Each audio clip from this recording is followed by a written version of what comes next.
देवात्मकृतं विपाकं यद्वाग्वपुर्विवृद्धाय नमस्ते देव्यतयोमुक्तिपदे सदायवाक् ततेऽनुकम्पाशं सुस्वामी क्षमानो पुञ्जान एवात्मकृतं विपाकम् ऋत्वाक्वपूर्भिर्विदधन् जीवेतयो मुक्तिपदे सदायवाक् ततेऽनुकम्पां सुसमीक्षमानो पुञ्जानैवात्मकृतं विपाकं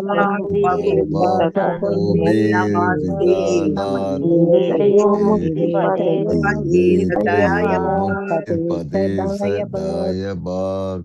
Hare Krishna, Tanisha ma'am வந்துட்டாங்க. Hare Krishna ma'am, I leave ma'am. Ma'am, 5 o'clock, I'm just reminding, I'm taking class, no? I told Bhakti Shanam. No, I'm not able to follow. Ma'am, I all told you last week, like Bhakti Shastri I'm taking today, Monday. We are swapping, I'm just announced here. Hare Krishna. Thanks ma'am. I leave ma'am. Hare Krishna. Krishna Mataji. 5 o'clock, okay. நான் last week சொன்னேனே. I'm not there tomorrow, we'll swap. நாளைக்கு எனக்கு அப்போ 5 o'clock அப்புறம் மறுபடி night 8 o'clock it will be over. Night 8 o'clock எடுக்க வேணாம் ma'am, நீங்க ஜஸ்ட் ஒரு பேக்கப் இருங்கன்னு சொல்லுங்க. Srivatsa probably is talking. You don't have to take 8. Just கொஞ்சம் ப்ரிப்பேர்டா இருங்கன்றதுக்கோசரம் சொன்னேன். அது ஏன்னா ரெண்டு கிளாஸ் லோட் ஆயிடும் எனக்கு அதனால. ஆமாமா அதான். You don't have to take it. Just a backup in case he doesn't come, because I'm also not there. Okay, fine. Hare Krishna. Thank you. Hare Krishna Mataji. Hare Krishna Mataji. Pranam Mataji. Pranam எல்லாருக்கும். Krishna Mataji. Pranam Mataji. Hare Krishna எல்லாருக்கும் pranam. Hare Krishna Mataji. எல்லாருக்கும் pranam. Hare Krishna. Hare Krishna. Hare Krishna Mataji. வாழ்க வளமுடன் Mataji. Hare Krishna. Thank you. Wish you all the same.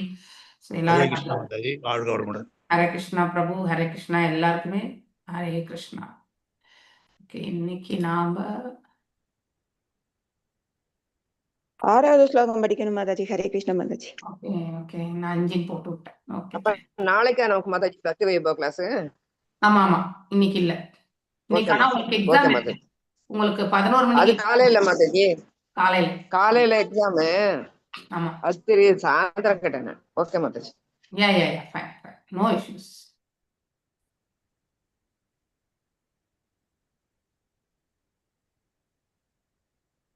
பெங்களூர்ல இருந்து பிரசாதம் வந்துடுச்சு மாதாஜி. அந்த ரசீதும் அனுப்பிச்சிட்டாங்க, பிரசாதமும் அனுப்பிச்சிட்டாங்க. Yes they will send actually.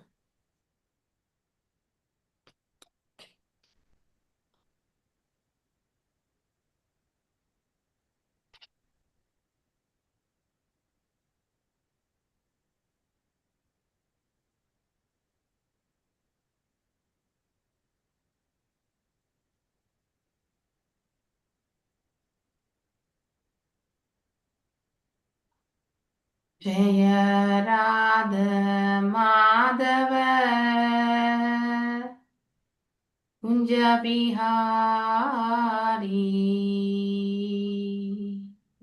ஜெய மாதவ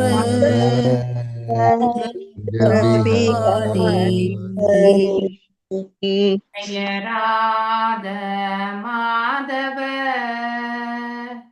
குஞ்ச பிஹாரி. ஜெய ராதவ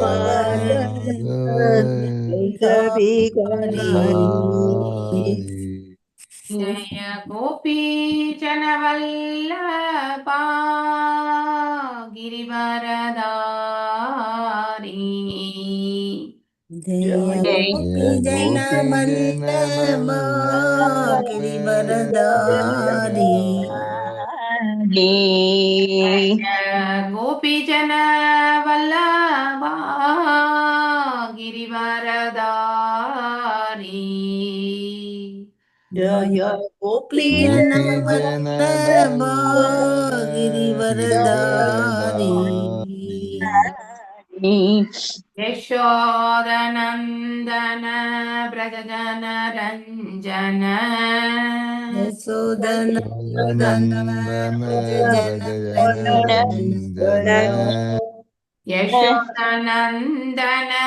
பிரஜன ரஞ்சன. यशोदनन्दन यशोवनन्दन व्रजजनरञ्जन व्रजजनरञ्जन यमुनदीरावनचारी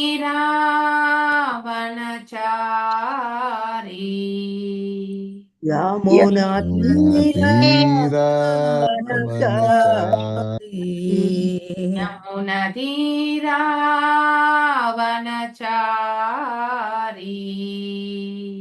यमुनातीरावनचारी जय राध माधव कुंज बिहारी जय राधा राधा माधव माधव कुंज कुञ्ज बिहारी बिहारी जय राध माधव कुंज बिहारी जय राधा राधा माधव माधव कुंज कुञ्ज बिहारी बिहारी हरे कृष्णा कृष्ण कृष्ण हरे हरे हरे राम राम राम हरे हरे हरे हरे कृष्ण राम हरे कृष्ण कृष्ण हरे कृष्ण कृष्ण कृष्ण कृष्ण हरे कृष्ण हरे हरे हरे हरे हरे राम हरे राम राम राम राम राम राम हरे हरे हरे हरे हरे कृष्ण कृष्ण कृष्ण हरे हरे हरे राम राम राम हरे हरे हरे हरे कृष्ण कृष्ण हरे हरे कृष्ण कृष्ण कृष्ण कृष्ण कृष्ण कृष्ण हरे हरे हरे हरे हरे हरे राम राम हरे हरे राम राम राम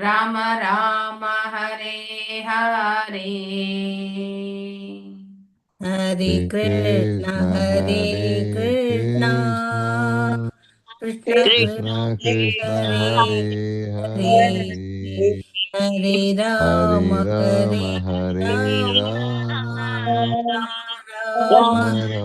हरे हरे हरे हरे कृष्णा எல்லாருக்கும் हरे कृष्ण माताजी प्रणाम माता जी हरे हरे कृष्ण हरे हरे कृष्ण हरे ओम कृष्ण नमो भगवते वासुदेवाय ओम नमो ॐ नमो भगवते भगवते वासुदेवाय वासुदेवाय ओम नमो भगवते वासुदेवाय ओम नमो ॐ नमो भगवते भगवते वासुदेवाय ओम नमो भगवते वासुदेवाय ओम ॐ नमो नमो भगवते भगवते वासुदेवाय वासुदेवाय नारायणं नमस्कृत्यां नारायणं नारायणं नमस्कृत्य नमस्कृत्यां नरं चैव नरोत्तमं नरं तं चैव चैव नरोत्तमं नरोत्तमम् देवीं सरस्वतीं व्यासं देवीं देवीं सरस्वतीं सरस्वतीं व्यासं व्यासम्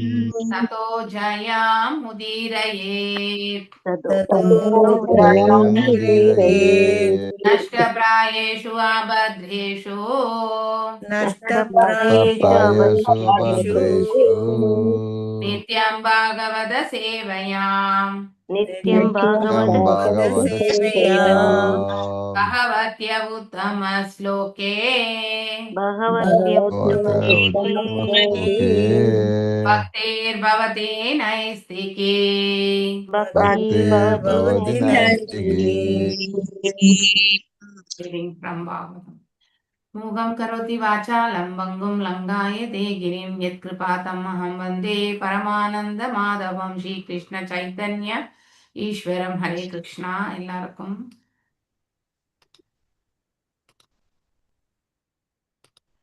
ஓகே நாம 5வது ஸ்லோகத்துல என்ன படிச்சோம் 6வது ஸ்லோகம் படிக்கணும் கரெக்ட் கரெக்ட் கொஞ்சம் நம்ம அது முன்னுரை ஒரு வாட்டி பார்த்துக்கலாம் ஓகே ஸோ போன வாட்டி என்ன படிச்சோம் இப்போ அக்னிதரனுக்கு வந்து அவர் வந்து எங்க மந்தாரமலை இல்லையா அங்கே வந்து ஒரு குகையில வந்து அவருடைய தவ வாழ்க்கையை வந்து பண்றாரு ஏன்னா அவருக்கு ஒரு குழந்தை வரம் வேண்டும் அந்த குழந்தை வரமுமே வந்து எதற்காக கேட்கிறார் என்றால் தன்னுடைய அதாவது பித்ருக்களுக்கு வந்து நம்ம ஸ்ராத்தம் கொடுப்போம் இல்லையா. சிமிலர் இது 6வது காண்டத்துல வந்து சித்திரகேது மன்னரை பத்தியுமே படிப்போம். சித்திரகேது மன்னர் வந்து அவருடைய மூதாதையர்களை வந்து நரக உலகங்கள்ல இருந்து ரட்சிக்கிறதுக்கும் தனக்கு ஒரு வாரிசு வேண்டும் என்றும். ஸோ போன சனிக்கிழமை அங்க கிளாஸ் எடுக்கும்போது எனக்கு ஒரு மாதிரி கன்ஃபியூஷன் ஆயிடுச்சு.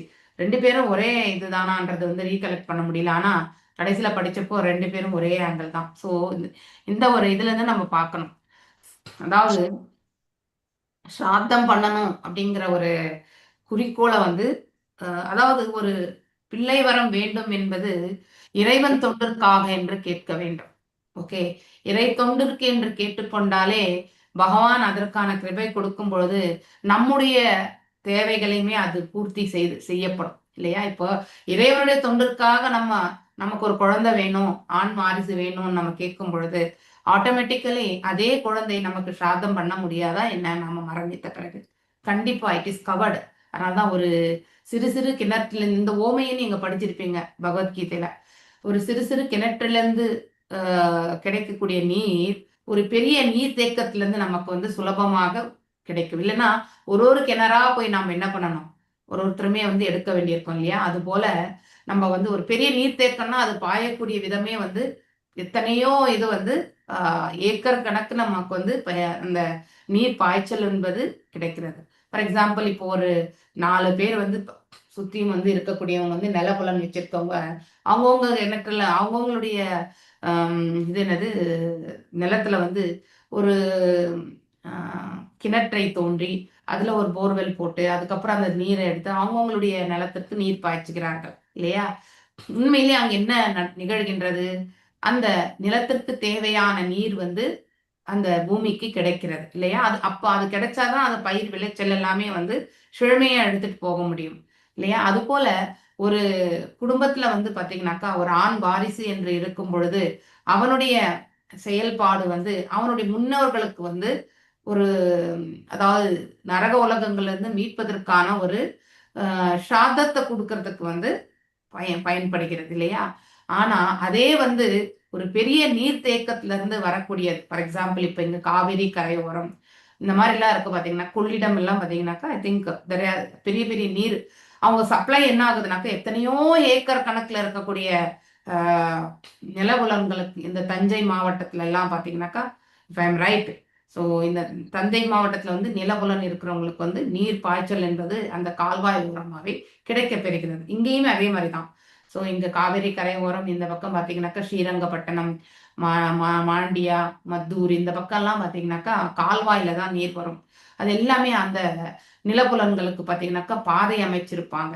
ஸோ அங்க ஒரே ஒரு நீர் தேக்கத்துல இருந்து பாத்தீங்கன்னா எல்லா நிலங்களுக்குமே வந்து பயிற்சி செய்கிறது இல்லையா. அது போல பகவானுடைய கிருபை இருந்தா அவருடைய தொண்டிற்கு என்று நம்ம ஒரு குழந்தை நம்ம வந்து ஈண்டெடுத்தோம் என்றால் அவருடைய தொண்டும் வந்து அங்கே செயல்படும் பொழுது அந்த பயன் மூலியமா கூட நாம ஸ்ராத்தத்தை கொடுக்கணும்ன்ற நிலையில இருக்கும் பொழுது அதுவுமே வந்து பூர்த்தி செய்யப்படுகிறது இல்லையா.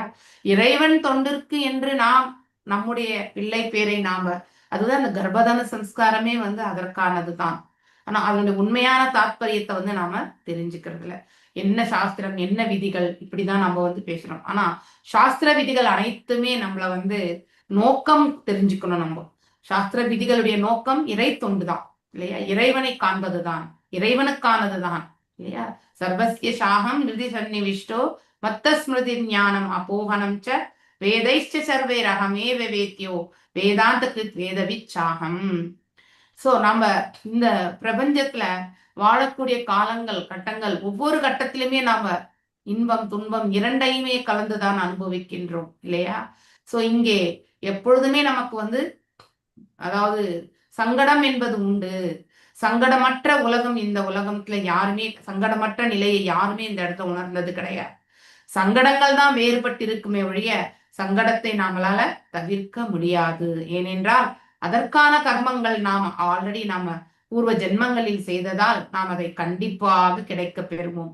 அதுல இருந்து நம்ம வந்து மீள முடியாது. ஆனா பகவானுடைய திருவடிகளை யார் பணிகிறார்களோ, பகவானுக்கு யார் திருத்தொண்டு புரிகிறார்களோ அவர்களால் அந்த சங்கடமான சூழ்நிலையை வந்து சுலபமாக கடப்பதற்கான மார்க்கம் என்பது கிடைக்க பெறுகிறது இல்லையா. அவங்களுமே அதை கடந்துதான் செல்லணும். பட் இறைவனுடைய கிருபை அவர்களுக்கு கிடைக்கப்பெறும். ஏன்னா அவரையே எண்ணிக்கொண்டு அவர்கள் ஆற்றும் பொழுது அந்த அதாவது கடல் போன்று இருக்கக்கூடிய அந்த சங்கடம் வந்து ஒரு கன்றுக்குட்டி குளம்பில் இருக்கக்கூடிய நீர் போன்ற நிலைக்கு வந்து மாற்றம் பெறும். சோ இந்த அளவுக்கு பகவான் நம்மளை வந்து ரட்சிக்கிறார் என்பதை வந்து நாம் உணர வேண்டும். அதனால நாம் ஆற்ற வேண்டியது எது கடமை? முதன்மை கடமை இறை தொண்டுதான். அதுவுமே அந்த முழுமுதற் கடவுளுக்கானது, அந்த பரம்பொருளுக்கானது அப்படிங்கறத வந்து நாம முதல்ல புரிஞ்சுக்கணும். இங்கே அக்னிதரன் இல்லையா, பிரியாவர்தனுடைய மகனான அக்னிதரன், அவன் எதற்காக இங்கே தவ வாழ்க்கை மேற்கொண்டிருக்கின்றான்? அவனுடைய வம்ச விருத்திக்காகவும் தன்னுடைய முன்னோர்களுடைய ஸ்ராத்தத்திற்காகவுமே வந்து குழந்தை வர வேண்டும் என்று இல்லையா. ஆனால் அதுவே அவன் வந்து தன்னுடைய அதாவது தன்னுடைய குடும்பத்துல ஒரு ஆண் வாரிசு வேண்டும் இறை தொண்டிற்கு என்று ஆற்றியிருந்தால் அவன் அனைத்து கர்ம பலன்களிலிருந்துமே விடுதலை பெற்றிருப்பான் இல்லையா. எவ்வாறு நாம பின்னி பிணைகின்றோம் என்பதை நாம தெரிஞ்சுக்கணும். எந்த அளவுக்கு நாம வந்து நம்முடைய இந்த பிரபஞ்ச வாழ்க்கையில வந்து நம்முடைய கடமைகளை வந்து ஆற்றும் பொழுது இறை தொண்டிற்கு என்று இது எல்லாமே தொண்டாக எண்ணிக்கொண்டுதான் ஆற்ற வேண்டும். கணவன் மனைவிக்கு ஆற்றக்கூடிய தொண்டு நமக்கு இறைவன் இட்ட கட்டளை. அதே மாதிரி மனைவிக்கு கணவன் ஆற்ற வேண்டிய தொண்டு அப்படின்னா அவளை வந்து கடைசி வரைக்குமே காக்க வேண்டிய பொறுப்பு என்பது அவனுக்கு இட்டிருக்கக்கூடிய கட்டளை, இறைவன் கொடுத்திருக்கக்கூடிய கட்டளை என்பதை வந்து வர்ணாசிரம தர்மமும் அதுலதான் வருது இல்லையா, கிரகஸ்த தர்மமும் அதுலதான் வருது. சோ இவ்வாறு நம்ம இறை தொண்டு என்று எண்ணிக்கொண்டு ஆற்றும் பொழுது அங்கே இறைவன் மீது இருக்கக்கூடிய அன்பு என்பது நமக்கு அதிகரிக்கிறது. இறைவனிடத்தில் யார் ஒருத்தர் அன்பு செலுத்த அந்த அந்த பாவத்தை அவர்கள் பயிற்சி செய்கிறார்களோ கட்டாயம் ஒவ்வொரு ஜீவராசி மீதுமே வந்து அவர்களுடைய அன்பு என்பது இருக்கும். அங்கே வந்து எதிர்பார்ப்பு என்பது இருக்காது. யாரிடத்திலுமே எந்த எதிர்பார்ப்புமே வைத்துக் கொள்ளக்கூடாது. அதுதான் ஒரு இல்லற தர்மத்தினுடைய கடமையாகும். ஆனால் அன்பு பொழிய வேண்டும். எதையுமே எதிர்பார்க்காமல் கொடுக்க வல்லதுதான் அன்பு. எதிர்பார்த்து கொடுக்கிறது என்பது லாப நஷ்டங்களை கொண்டது. அதை தான் நாம வந்து தவிர்க்க வேண்டும். நாளைக்கு என்னுடைய பிள்ளை வந்து என்னை காப்பாற்ற வேண்டும் என்று எண்ணிக்கொண்டு நான் எனக்கான ஒரு வாரிசை நான் உருவாக்கி அதற்காக அவனுக்காக கடினமாக உழைத்து நான் எல்லாம் செய்கின்றேன் என்றால் அங்கே வந்து நம்ம கர்ம பலன்களோட வந்து பின்னி பிணைகிறோம். அங்க அன்பு கொண்டு செய்யப்படுவது கிடையாது, உண்மையான அன்பு கொண்டு இல்லையா. அங்கே எதிர்பார்ப்புகளோடு இருக்கக்கூடிய அன்பை தான் நம்ம வந்து பொழிக்கின்றோம். அந்த எதிர்பார்ப்பை நாம கண்டிப்பாக துண்டித்து விட வேண்டும். இறைவனிடத்தில் நம்மை நாம் சமர்ப்பிக்கும் பொழுது நாளைக்கு நம்முடைய பிள்ளை வந்து நம்மளை ரட்சிக்கணும், அவர் மூலியமா பகவான் நம்மளை சேவிக்கணும்னு நினைச்சா அது கண்டிப்பாக நிகழும் என்ற அந்த ஒரு ஸ்ட்ராங்கான ஒரு மனசு நமக்கு இருக்கணும், அந்த நம்பிக்கை இருக்கணும். அவ்வாறு இருக்கும் பொழுது நாம செய்யக்கூடிய அனைத்து செயல்களுமே இறை தொண்டாக இருக்கும், பக்குவம் அடையும். தவறுதலான செயல்களுக்கு நாம கண்டிப்பாக செல்ல மாட்டோம். இது அனைத்துமே இறைவனுடைய கிருபையில நிகழும் பொழுது அவருடைய ப்ரொடெக்ஷனும் நமக்கு கண்டிப்பா இருக்கும். சரியான பாதையில் right action at the right time அப்படின்னு சொல்லுவாங்க. சரியான வேலையை சரியான தருணத்துல செய்யக்கூடிய வாய்ப்பும் நமக்கு கிட்டும். ஓகே. ஆனா இதை விடுத்து நாம் என்ன பண்றோம்? நாம இந்த பௌதிக உலகத்துல சத் அசத் இரண்டுமே நம்ம படிக்கிறோம் இல்லையா. சத் அசத், அசத் என்பது தற்காலிகமானது, சத் என்பது உண்மையானது இல்லையா, நித்தியமானது. சோ அப்படி நம்ம ஆனா அந்த நித்தியம் கூட வந்து பாத்தீங்கன்னாக்கா தத்து சத்தோட நீங்க பார்க்கும் பொழுது சத் என்பது அதாவது அந்தந்த காலகட்டங்கள் காலம் நேருக்கு உட்பட்டது அந்த சத். ஆனா அதே சத் என்பது எந்த காலத்திலுமே வந்து ஒரே மாதிரியான நிலையை கொண்டது. அதனாலதான் ஓம் தத் சத் அப்படின்னு சொல்லிட்டுதான் நம்ம வந்து எந்த ஒரு செயலுமே ஆரம்பிக்கணும், மங்களகரமான ஒரு அந்த மந்திரத்தை கொண்டு செய்யணும் அப்படின்னு சொல்லப்படுது. ஏன்னா அனைத்தும் அனைவருக்கும் நன்மையாகட்டும் அப்படிங்கிற ஒரு மனசு நமக்கு இருக்கணும். சோ இதுல இந்த இடத்துல நம்ம வந்து என்னுடைய வீடு, என்னுடைய மனைவி, என்னுடைய பிள்ளைகள் அந்த ஒரு குறுகிய வட்டத்திற்குள்ளேயே நாம வந்து கண்டிப்பாக இருக்கக்கூடாது. அது சுயநலமான ஒரு எண்ணமாகும். அதை கடமையாக எடுத்துக்கொண்டு செயல்பட வேண்டும். இறைவனுடைய திருவடிகள் மீது நம்பிக்கை கொண்டு ஆற்ற வேண்டும். அது எந்த காலத்தில் எவ்வாறு நிகழ வேண்டும் இருக்கிறதோ அது கண்டிப்பாக நிகழும் அப்படிங்கிற அந்த நம்பிக்கை கொண்டு நாம செயல்படணும் இல்லையா. இங்கே பிள்ளை வரம் வேண்டி அக்னிதரன் வந்து தவம் இருக்கிறான். பிரம்மதேவருமே வந்து பூர்வ சித்தியை வந்து அந்த இடத்துக்கு அனுப்புறாங்க இல்லையா. அவளுடைய எழிலை பற்றி இந்த இடத்துல வர்ணிக்கப்பட்டிருக்கிறது.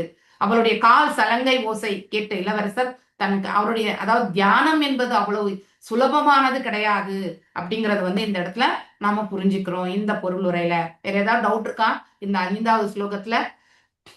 ஹரே கிருஷ்ணா. இல்ல மாதாஜி, இல்ல மாதாஜி, இல்ல ஏதாவது மாதாஜி. ஏதாவது டவுட் இருந்தா கேளுங்க. சோ அந்த யோகை அதாவது எப்படி கண்ணை மூடிண்டா நமக்கு கண்டிப்பா தூக்கம் வரும் இல்லையா? ஏன்னா நாம எப்பொழுதுமே இறைநிலையில இருந்து கொண்டிருந்தால் அந்த தூக்கத்தை நம்மளால தவிர்க்க முடியும். நாம் எல்லா காலகட்டத்திலுமே தூக்கத்தை அதாவது இறைநிலையில இருக்கிறது கிடையாது. எப்பவுமே சதா சர்வ காலம் இறைவனை எண்ணக்கூடிய அந்த நிலை இருந்தா கண்டிப்பா நாம ஜபம் பண்ணும்போது கூட கண்ணை கண்ணை மூடிக்கொண்டு ஜபம் பண்ணால் கண்டிப்பா தூக்கம் வராது. அதே மாதிரி தியான பயிற்சிகள் செய்தாலும் தூக்கம் வராது இல்லையா? ஏன்னா அவங்க அந்த அதாவது பாத்தீங்கன்னாக்கா அந்த 7 சக்கரம் அந்த குண்டலினி ஜாகிரதை என்றது அந்த ஒரு செயல்ல தன்னை முழுமையாக ஈடுபடுத்தி இருப்பார்கள். தூக்கம் என்பது வராது. போக்கஸ் இருக்கணும் கண்டிப்பா இல்லையா? ஒன்றின் மீது நாம வைத்திருக்கக்கூடிய அந்த பார்வை திருஷ்டியை அதே நிலையில எடுத்துட்டு போகணும். இப்படி அப்படி கூட நம்ம மாற்றத்திற்கு அதாவது இந்த பக்கம் நமக்கு ஒரு மனசு அலைப்பாயுதுன்னா அந்த பக்கம் செல்லாம அப்படியே நம்ம ஒரு நேர்கோட்டுல செல்லக்கூடிய அந்த ஒரு பாவத்தை நாம கொண்டிருக்க வேண்டும். அப்படின்னா ஒரே மனசு நாம் ஆற்றக்கூடிய தொண்டு, ஒரே மனசு என்னுடைய மனசு இந்த 7 சக்கரங்கள் லயித்து உட்சுவாசம் வெளி சுவாசத்தை நான் கொண்டு வருவது. இப்படி தியான பயிற்சிகள் நாம செய்யும் பொழுது ஒருத்தருடைய அட்வைஸின் பேர்ல தான் செய்யணும். யோகா டீச்சர்ஸ் மூலியமா செய்து கொள்வது என்பது that is not the right way. Okay, அவங்க அந்த சக்கரத்துல நீங்க எங்கேயாவது ஸ்ட்ரக் ஆனா கூட உங்களை வெளியில எடுத்துட்டு வர்றதுக்கான இது இருக்கணும். மேலும் அஸ்ட்ரல் டிராவல்ஸ் எல்லாம் பண்ணுவாங்க. இந்த உடல்ல இருக்கக்கூடிய இந்த ஜீவன் பாத்தீங்கன்னாக்கா எங்கேயோ ஒரு இடத்துல ஆபத்து இருக்கக்கூடிய ஒருத்தர் இது ஒரு யோகியால மட்டும்தான் செய்ய முடியும். அவங்களால இங்க இருந்து டிராவல் பண்ணி அந்த இடத்துல இருக்கக்கூடிய ஆபத்துல இருந்து அந்த ஜீவனை ரட்சிக்க முடியும். இது யோக பயிற்சியில ஒரு சிறந்த அதாவது ஒரு யோகியால மட்டும்தான் செயல்பட முடியும். நம்ம மாதிரி கிளாஸ கத்துன்னு நம்மளால கண்டிப்பா சொல்லிக் கொடுக்க முடியாது. பதாஞ்சலி யோக முறையே வேறு. ஓகே, நாம செய்யக்கூடியது எல்லாமே நம்முடைய உடல் ஆரோக்கியத்திற்கானது. அதுதான் நாம செய்யக்கூடிய யோக பயிற்சிகள். ஓகே, உண்மையான யோக பயிற்சி என்பது யமா நியமா இல்லையா, ஆசனா, அதுக்கப்புறம் பிராணா, அடுத்து தாரணா, அடுத்து பிரத்யஹாரா இல்லையா, பிரத்யஹாரா தாரணா, அடுத்து சமாதி இல்லையா. சோ அந்த ஒரு நிலைக்கு போகணும். தியானம், அடுத்து சமாதி. இந்த 8 நிலைகளை செயல்படுத்துறது தான் உண்மையிலேயே யோக பயிற்சிகள். அதை எடுத்து நம்ம பாடி எக்ஸசைஸ் பண்றது யோகம் கிடையாது. ஓகே, அது நம்முடைய உடல் நலத்திற்காக செய்யக்கூடியது. அதனோட நாம் எப்பவுமே கம்பேர் பண்ண கூடாது. ஓகே, இந்த யோக சித்தியில அமரும் பொழுது என்ன ஆகுனாக்கா நம்முடைய புலன்கள் எல்லாம் தூய்மை அடையும். ஆனால் சுலபமாக செய்யக்கூடியது எது? பக்தி யோகம் இல்லையா? அதற்கு நாம் புலன்கள் மீது நாம போக்கஸ் பண்ண வேண்டியதில்லை. கேவல மனதை மட்டுமே அந்த செயலில் ஈடுபடுத்தினால் போதும். மிச்ச எல்லா புலன்களுமே பக்குவமாயிடும். சோ இந்த புலன்கள் எல்லாம் எதற்கு ஒப்பிடப்பட்டிருக்கு? இந்த ஸ்லோகத்துல நச்சு பாம்புக்கு ஒப்பிடப்பட்டிருக்கு. அவ்வளவு மோசமானது. ஒரு பாம்பின் விஷப்பற்களே ஒருவனது பயத்திற்கு காரணமாகும். ஆயினும் பாம்பின் விஷப்பற்கள் பிடுங்கப்பட்ட பிறகு அப்பாம்பு அச்சம் தருவதாக தோன்றினாலும் கூட அது அந்த அளவில் ஆபத்தானதல்ல. அது போலதான் நம்முடைய புலன்களுமே இல்லையா? பக்குவமற்ற புலன்கள் நச்சுப்பல் கொண்ட பாம்புக்கு ஒப்பிடப்பட்டிருக்கு. எந்த சமயத்துல வேணாலும் அந்த புலன் தவறு இழைத்து விடும். அது எதற்கு ஒப்பிடப்பட்டிருக்கு? அந்த பாம்பு ஒருத்தரை கொத்துரும் இல்லையா? தன்னை யாரோ தாக்க வராங்கன்னு உடனே யோசிக்காம கொத்தும் பாருங்க. அந்த ஒரு நிலைதான் இந்த புலன். இப்ப நான் கூட யார்கிட்ட இப்போ ஜெயந்தி மாதாஜி நீங்க சரியாவே வாசிக்கலன்னு சொல்லிட்டு நான் சொன்னேன்னா அவங்க மனசு எவ்வளவு ஹர்ட் ஆகும் இல்லையா? அதை நான் யோசிக்கணும். எங்க சொல்லணும், எப்படி சொல்லணும், இப்படிதான் சொன்னாக்கா அவங்க இம்ப்ரூவ்மெண்ட் பண்ணிப்பாங்களா, இதெல்லாம் நான் யோசிக்கணும். சோ இது பல்ல புடுங்கின பாம்புக்கு சமம். அதாவது ஒரு நிலையை ஆராய்ந்து அறிந்து செயல்படுவது என்பது அதனுடைய அதாவது தவறுதலான நிலையிலிருந்து நாம தூரமா விலகி இருக்க முடியும். ஆனால் யோசிக்காமல் ஆற்றக்கூடிய செயல்கள் அனைத்துமே புலன்களுடைய தவறுகளாகும். அது விஷப்பாம்பினுடைய பற்கள் உபயோகப்படுத்தி அந்த விஷப்பாம்பு செய்யக்கூடிய செயலுக்கு ஒப்பானது. அதனால நமக்கு நன்மை வருமா? கண்டிப்பாக நன்மை வராது. சோ எப்படி நம்ம நன்மை வராது? இப்ப நான் ஜெயந்தி மாதாஜி சொன்னாக்கா அவங்க மன வருத்தப்படுவாங்க. அவங்களும் என்கிட்ட ஏதாவது சண்டை போடணும்னு சண்டை போடுவாங்க. அது எல்லாமே ஒரு வாக்குவாதமா முடிஞ்சு கடைசியில உறவு முறையே இல்லாத ஒரு நிலைக்கு தள்ளப்பட்டு விடும். இந்த ரிலேஷன்ஷிப்பே ஸ்பாயில் ஆயிடும். அதனால எனக்கு பேச தெரியும்ன்றதுக்காக நான் பேசக்கூடாது. So that is very very important இல்லையா? ஒருத்தர் கரெக்டா தப்பா அப்படிங்கிறத விட ஒருத்தர் அவங்க அந்த வார்த்தையை பேசலாமா இல்லையா அப்படிங்கறது எல்லாமே நாம தெரிஞ்சுட்டு பேசணும். That is very very important. நீங்க அக்னிதரன் வந்து பாத்தீங்கன்னாக்கா முன்னாடி நம்ம விஸ்வாமித்ரா பத்தி படிச்சோம். அதே நிலை இந்த இடத்துல அக்னிதரனுக்குமே ஏற்பட்டிருக்கிறதா சொல்லப்பட்டிருக்கு. இங்க பூர்வ சித்தியின் காற்சலங்கை ஒலிகை கேட்டு விழிகள் திறந்து பார்த்த அக்னிதரன் அங்கே ஒரு அழகிய மங்கை இருப்பதை கண்டார் இல்லையா? சோ இவரும் அழகானவர், அந்த மங்கையும் அழகானவர் இல்லையா? சோ இருவரை பற்றியுமே இந்த படத்துல சொல்லப்பட்டிருக்கு. வேற ஏதாவது டவுட் இருக்கா இதுல? Any doubts? இல்ல மாதா. Okay fine. नेक्स्ट जयंती माताजी वासिंग ताम एवा विदुरे मधुगरिम इव सोमनस उबर्जिक्रिंदीं द्विजमन मनुजं नो नयनाहलाद दुगै धरी विहार व्रीडा विनायव लोग सुशिवरा शरालयनवर मससी नुरुणां कुसुमा युदश्य विदधीं विवरं निजमुग विगलितामृदासव असास पाशना मोद मदा दण्ड मोदा मदा अडन्द मधुगर निगरा परोदेन धृतपद विन्यासेन वल्गुष्पन्दन स्तन कलश कबरपार रशानां देवीं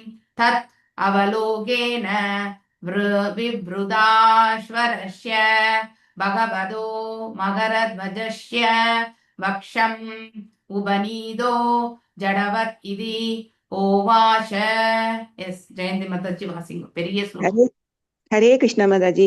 ताम एव विटुरो मधु करीं इव सुमानस उपचिक्रान्तिं ध्वजा मनुजं जं मनुजं नो नयना हृदला दुगैर्हति विकार व्रीडा विना याव लोगा सुस्वरा शरालय नव मदसि तृणां कुशमा युधस्य विदधतीं विवरं निजमुग विकलिलामृद शावा सकाश भाषणा मेदमा ताडन्द मधुकरा निकर बरोदेन त्रितापद विन्या शेनावल्कुस्बन्धनास्थान कलस कबर पारारशनां देवीं तत् अवलोकेन विवृदावर सरस्य भगवतो मगा ध्वजस्य वशम् उपनिदो जडवतिथि होवास.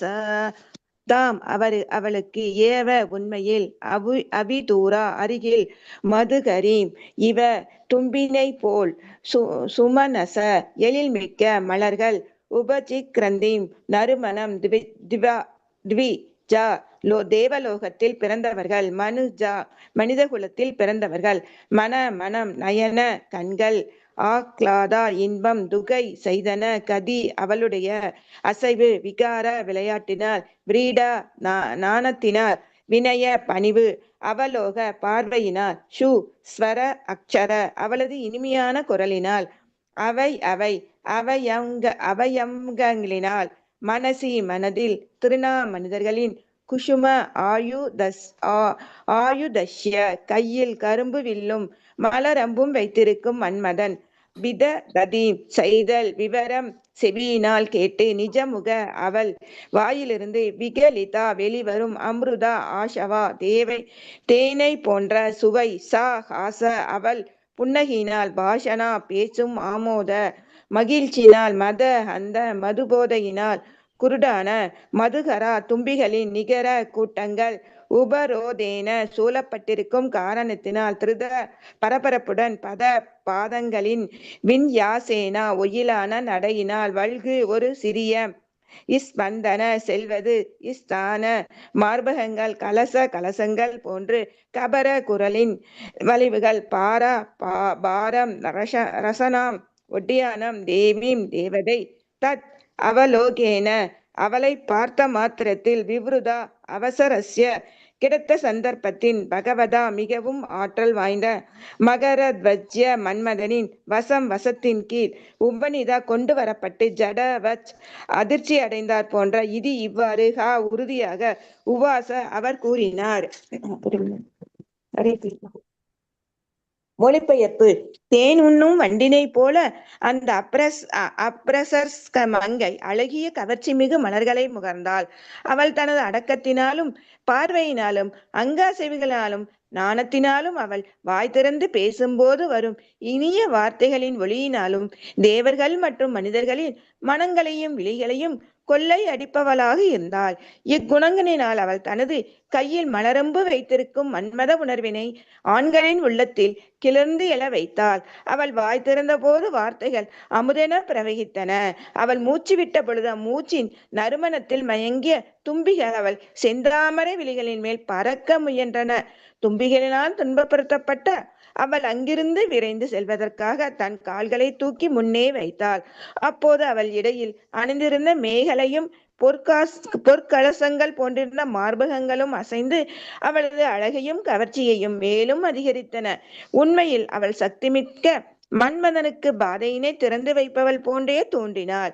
அவள் எழில் கோலத்தை கண்டு தன்னை முற்றிலும் இழந்த இளவரசர் அவளிடம் பின்வருமாறு கூறினார். பொருளுரை. ஓர் அழகிய பெண்ணின் அங்க அசைவுகளும் பொலிவும் கூந்தலும் மார்பகங்களும் இடையும் இவை போன்று பலவும் மனிதர்களின் மனங்களை மட்டுமல்லாது தேவர்களையும் எவ்வாறு கிரகச் செய்யும் என்பதே இங்க மிக அருமையாக கூறப்பட்டுள்ளது. திவிஜா மற்றும் மனுஜா என்னும் வார்த்தையினில் குறிப்பாக சுட்டுவது என்னவென்றால், பெண்மையின் தோட்டத்தின் கவர்ச்சியானது அது பூலோகமாயினும் அல்லது தேவலோகமாயினும் உலகமெங்கிலும் மிகவும் ஆற்றலுடையது என்பதே. தேவலோகத்தில் வாழ்க்கை தரம் பூலோகத்தை விட 1000 மடங்கு உயர்ந்ததாகும். ஆகையினால் மானுட பெண்ணின் தோற்ற பொலிவை விட தேவமங்கை தோற்றம் பொலிவும் 1000 மடங்கு உயர்ந்ததாகவே இருக்கும். பெண்களை படைத்தவர் அவர்களுக்கு இனிய குரல், அழகிய அங்கங்கள், நூல் போன்ற இடை, கவர்ச்சி மிகு மார்பகங்கள் போன்றவற்றை கொடுத்திருப்பதினால் அவர்கள் பூலோகம் மற்றும் தேவலோகத்தில் உள்ள ஆண் பாலினை கவர்ந்து அவர்களது காம இச்சைகளை தூண்டுகின்றனர். ஒருவன் மன்மதனாலோ அல்லது பெண்களின் அழகினாலோ கட்டுப்படுத்தும் பொழுது அவன் ஒரு கல்லை போல உயிரற்று போய்விடுகிறான். பெண்களின் அசைவுகளினால் கவரப்படுவதனால் அவன் இந்த உலகிலேயே இருக்க வேண்டும் என்று விரும்புகிறான். இவ்வாறு ஆன்மீக உலகிற்கான ஒருவனது உயர்ந்த நிலை அழகிய பெண்ணின் உடல் அமைப்பும் மற்றும் அங்க அசைவுகளை பார்த்த மாத்திரத்திலேயே தடைபடுகிறது. அதனால் தான் சைதன்ய மகாபிரபு அழகிய பெண்ணின் கவர்ச்சி மற்றும் இன்றைய உலக போக்கில் பக்தர்கள் அனைவரும் எச்சரிக்கையுடன் இருக்க வேண்டும் என்று அறிவுறுத்துகிறார். ஸ்ரீ சைதன்ய மகாபிரபு பிரதாபுத்திர மன்னரை பார்ப்பதற்கு கூட மறுத்தார். காரணம், அவர் இந்த உலகில் மிக வளமுடையதவராக இருந்தார். இது பற்றியே பகவான் சைதன்ய நிசகிஞ்சனஸ்ய பகவத் பஜோன் முகஸ்ய என்று கூறுகிறார். பகவானின் பக்தி தொண்டில் ஈடுபட்டிருப்பவர்கள் வீடு பேறு பெற்று முழுமுதற் கடவுளை அடைய வேண்டும் என்பதில் முனைப்படையவர்களாக இருக்கின்றனர். காரணத்தினால் அவர்கள் பெண்களின் கவர்ச்சிக்கு அங்க அசைவுகளை காணாது தவிர்த்தல் மற்றும் செல்வந்தர்களை காணாது தவிர்த்தல் என்னும் இரண்டிலும் மிகுந்த விழிப்புடன் இருக்க வேண்டும் என்கிற நிஸ்கிஞ்சனஸ்ய பகவத் பஜோன முகஸ்ய பாராம்பரம் ஜிகமிஷோர் பவோ சாகரஸ்ய சந்தர்ஷனம் விசயீனாம் அத யோஷிதாம் கந்த விச பஷனதோ அபி அஷாது அந்தோ அறியாமை கடலை கடப்பதில் மிகுந்த ஆர்வமுடன் உலகியல் நோக்கம் எதுவுமின்றி பகவானின் உன்னத அன்பு தொண்டில் ஈடுபட்டிருக்கும் ஒருவன் பலன் தரும் செயல்களில் ஈடுபட்டிருக்கும் ஒரு லோகாயுதவாதியை பார்ப்பது அல்லது அதே போல் ஆர்வமுடைய ஒரு பெண்ணை பார்ப்பது என்பது நானே விரும்பி குடிக்கும் விஷத்தை விட கொடியதாகும். சைதன்ய சரிதாமிரம் மத்திய 11.8 வீடு பேறு பெற்ற முழுமுதற் கடவுளை அடைய வேண்டும் என்பதில் முனைப்புடன் இருக்கும் ஒருவன் அழகிய பெண்ணின் கவர்ச்சி மிகு அங்கங்களையும் பணக்காரனின் செல்வத்தையும் ஒருபோதும் சிந்தை செய்யக்கூடாது. அவ்வாறு சிந்திப்பது அவனது ஆன்மீக வாழ்க்கையின் முன்னேற்றத்தை தடை செய்யும். ஆயினும் ஒரு பக்தன் கிருஷ்ண உணர்வை நிலை பெற்று விட்டான் என்றால் இக்கவர்ச்சிகள் ஒருபோதும் அவன் மனதை கிளர்ச்சியடைய செய்யாது. Hare Krishna Mataji. Thank you Mataji. Hare Krishna Mataji. Hare Krishna. S. कात्वं सिगीषसि शाकिं मुनिवर्य Shelley मायाशीकाभि भगवत् परदेवदाय विज्ये बिभर्षि धनुषि सुहृत् आत्मनो अर्थे किं वा मृगान् मृगयशे विपिने प्रमत्तान्. எஸ் பத்மா மாதாஜி வாசி. ஹரே கிருஷ்ண மாதாஜி. द्वा- 17 काद्वा यार माताजी நீச்ச பத்மா மாதாஜி வாசி. நெக்ஸ்ட் நீங்க வாசி.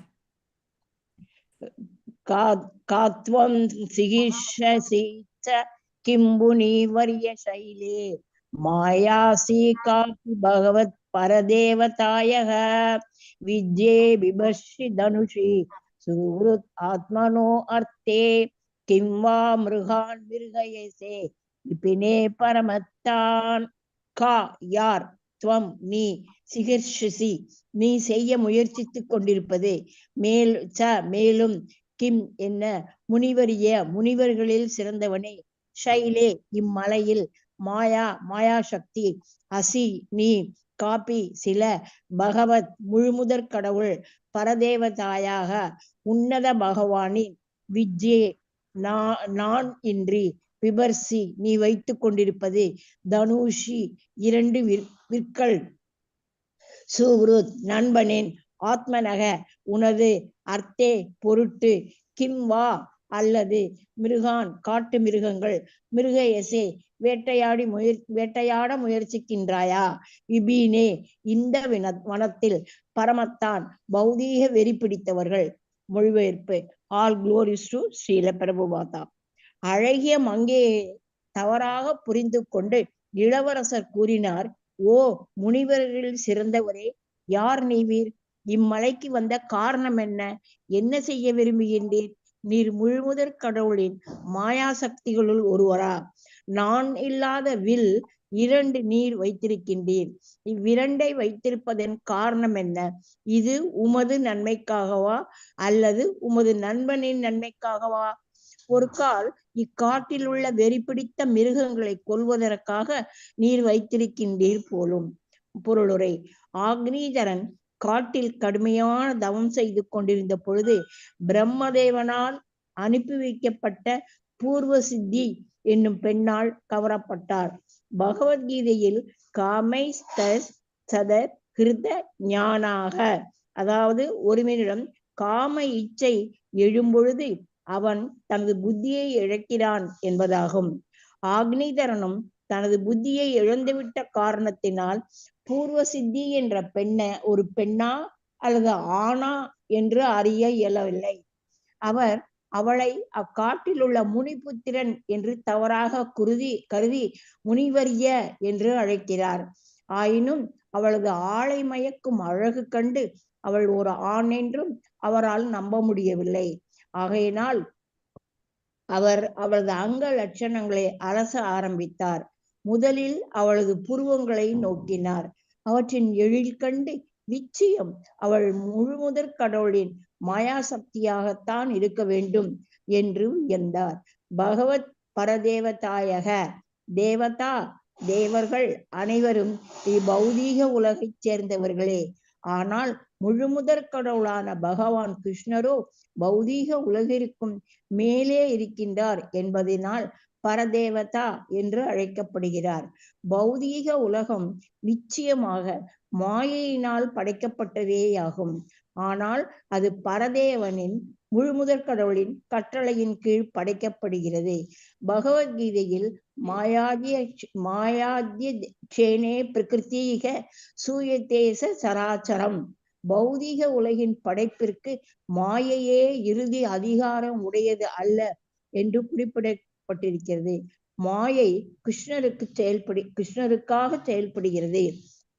பூர்வ சித்தியின் வளைந்த 2 புருவங்களும் நான் இல்லாத வில்லோடு ஆக்னீதரனை ஒப்பிட்டு பார்க்க வைத்தன. அதனால்தான் இவற்றை அவள் தனக்காக வைத்திருக்கின்றாளா அல்லது வேறு யாருக்கோ வைத்திருக்கின்றாளா என்று கேட்டார்.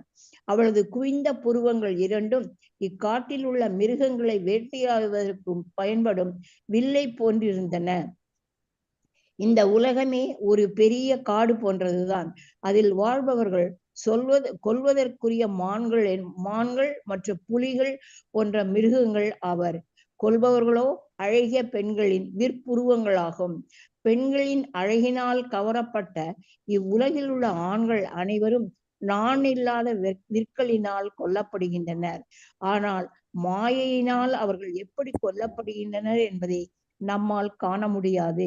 ஆயினும் அவர்கள் கொல்லப்படுகின்றனர் என்பது மட்டும் உன்னதமான பூத்வா பிரளியேதே தனது தவத்தின் வலிமையினால் முழுமுதற் கடவுளின் கட்டளையின் கீழ் மாயை எவ்வாறு செயல்படுகிறது என்பதை அக்னிதரனால் புரிந்து கொள்ள முடிந்தது. பிரம்மாத்தான் என்னும் வார்த்தையினை நோக்குக. பிரம்மத்தா என்பதை புலன்களை கட்டுப்படுத்த முடியாதவனை குறிப்பிடுகின்றது. பௌதீகம் உலகம் முழுதுமே பிரம்மத்த அல்லது விமூட என்னும் மக்களினால் காணப்படுகிறார். ஆகையினால் பிரகலாத மகாராஜா கூறுகிறார், சோச்சே ததோ விமுக சேதச இந்திரியார்த்த மாயா சுகாய பரம் உத்வகவே விமூடான். நிலையற்ற இன்பத்திற்காக அவர்கள் உலகச் செயல்களில் கிடந்து அழுகி கேவலம் புனர்ச்சிக்காக அல்லும் பகலும் கிடந்து அயராது உழைத்து தங்கள் வாழ்க்கையினை அழிக்கின்றனர் என்பதோடு முழுமுதற் கடவுள் மீது அன்பும் பற்றும் இன்றி வாழ்கின்றனர். அவர்களுக்காக நான் துக்கப்படுகிறேன். மேலும் அவர்களை மாயையின் பிடியிலிருந்து மீட்பதற்காக பல்வேறு திட்டங்களை தீட்டிக் கொண்டும் இருக்கிறேன். பாகவதம் 7.9.43 புலனுணர்ச்சிக்காக மிக தீவிரமாக செயல்படும் கர்மிகள் சாத்திரங்களில் எப்போதும் பிரம்மத்த விமூட என்னும் வார்த்தைகளினால் குறிப்பிடப்படுகின்றனர். இவர்கள் மாயையினால் கொல்லப்படுகின்றனர். ஆயினும் ஒரு மனிதன் தீரன் மனிதனின் தலையாக கடமை பரம புருஷருக்கு பணி செய்வதே என்பதை நன்கு அறிவான். பிரம்மத்தனை மாயை அவளுடைய கண்களுக்கு புலனாக வில் அம்புகளினால் கொல்வதற்கு எப்போதும் தயாராகவே இருக்கிறாள். அக்னிதரன் பூர்வ சித்தியிடம் இது பற்றியே வினவினார். ஹரே கிருஷ்ண மாதாஜி. பயங்கரமான கருத்துக்கள் நிறைய இருக்கு. ஓகே, பிரேம மாதாஜி இந்த ஒரு ஸ்லோகம் முடிச்சிருங்க. இன்னைக்கு இந்த 3 ஸ்லோகம் போதும். பான்வ இமௌ பகவதஹ ஷத்பத்ர பத்ரௌ ஷான்வா அபுங்க ருச்சிராவ் ஆதிதிக்ம தந்தௌ கஷ்மை யுங்க சீவனி விசரன்னா வித்மஹ ஷேமாயானோ ஜடதியாம் தவ விக்ரமோஸ்து. ஹரே கிருஷ்ணா மாதாஜி. பாணௌ இமோ பகவதः शतपत्रपत्रौ शान्तौ अभुङ्ग ऋचिरौ दिग्म दन्दौ कस्मै युवांक्षि वने विसरन्न विस्मः क्षेमा यदो नो जडत्यां तव விக்ரமோஸ்து. பாணோ இரு அம்புகள், இவை பகவத மிக சக்தி வாய்ந்த உனது. ஷதபத்ர பத்ரோ தாமரை மலரின் இதழ்கள் போன்ற மென்மையான தூவிகள். சாந்தோ அமைதி மிக்க. அம்பின் தண்டு இன்றி. ருச்சிரோ மிக அழகிய. திக்ம தந்தோ மிக கூரிய நுனியுடன். கஸ்மை யாரை யுங்ஷதி நீ துடைக்க விரும்புவது. வனே வனத்தில். விசரன் அலைந்து கொண்டிருப்பது. நவித்மக என்னால் புரிந்து கொள்ள முடியாது. க்ஷேமாய க்ஷேம நலனுக்காக. நக எமது. ஜட தியாம் மதியுடையோருக்கு. தவ உமது. விக்ரம வீரம். அஸ்து இருக்கலாம். மொழிபெயர்ப்பு பொருளுரை ஸ்ரீல பிரபுபாதா பை ஸ்ரீல பிரபுபாதாக்கு ஜெய். மொழிபெயர்ப்பு. பின்னர் அக்னிதரன் பூர்வ சித்தியின் விழிகளை கூர்ந்து நோக்கிய வண்ணம் கூறினார். அன்புக்குரிய நண்பரே, உம்மிடம் விழிகள் என்னும் 2 கூரிய அம்புகள் இருக்கின்றன. அவற்றிலுள்ள தூவிகளோ தாமரை மலரின் மெல்லிதழ்கள் போன்று இருக்கின்றன.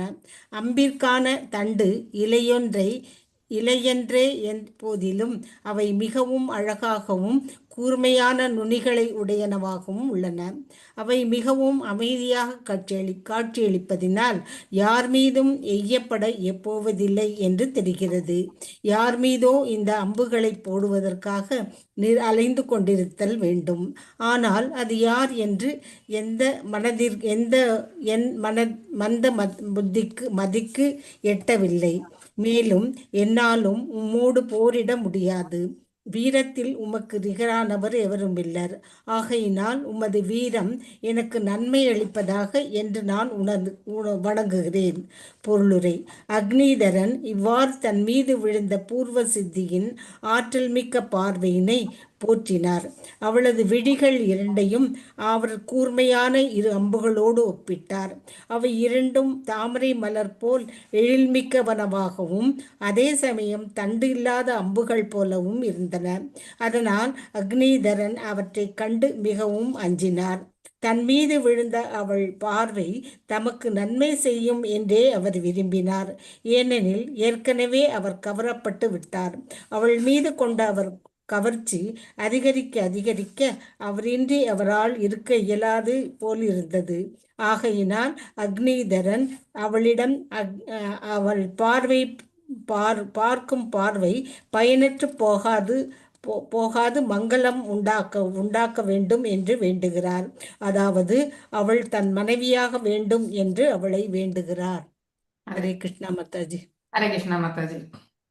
ஓம் அஜ்ஞானதிமிராந்தஸ்ய ஞானாஞ்சனய ஷலாக்கய சக்ஷுருன்மிலிதம் யேன தஸ்மை ஸ்ரீ குரவே நமः.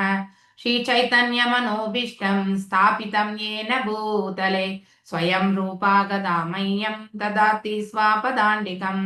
हे कृष्णा करुणा सिंधु दीनबंधु जगत्पते गोपेशा गोपिका कांता राधकांता नमस्तुते. तप्त कांचन गौरांगी राधे वृंदावनेश्वरी ऋषभानुसुते देवी प्रणमामि हरिप्रिये. वाञ्छकल्पतारुभ्यश्च कृपा सिन्धुभ्येव च पतितानां पावनेभ्यो वैष्णवेभ्यो नमो नमः. नमो विष्णुपादाय कृष्णप्रेष्ठाय भूतले श्रीमती भक्ति वेदांत स्वामिनिधि नामिने. नामस्ते सारस्वते देवे गौरवाणी प्रचारिणे निर्विशेष शून्यवादे पाश्चात्य देशधारिणे. जय श्री कृष्ण चैतन्य प्रभु नित्यानंद श्री अद्वैत गदाधारा श्रीवासादि गौर भक्त वृंदा. हरे कृष्णा कृष्णा कृष्णा हरे हरे हरे रामा राम राम हरे हरे. हरे कृष्णा कृष्णा कृष्णा हरे हरे हरे रामा राम राम हरे हरे. மேலும் நாம இன்னைக்கு என்ன கிளாஸ்ல என்ன வாசிக்க போறோம்னா அக்னிதரனுடைய தவ வாழ்க்கை எவ்வாறு குலைக்கப்படுகிறது அப்படிங்கிறத பத்தி படிக்க போறோம் இல்லையா.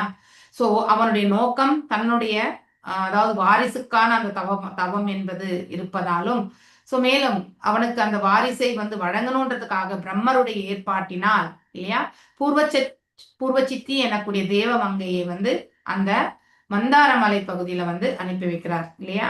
சோ அங்கே அவளுடைய கால் சலங்கை ஒலி கேட்ட பிறகு அவனுடைய தவம் அதாவது நிஷ்டையா பண்ணிட்டு இருக்கக்கூடிய அந்த தவத்திற்கு இடையூறு ஏற்படுகின்றது.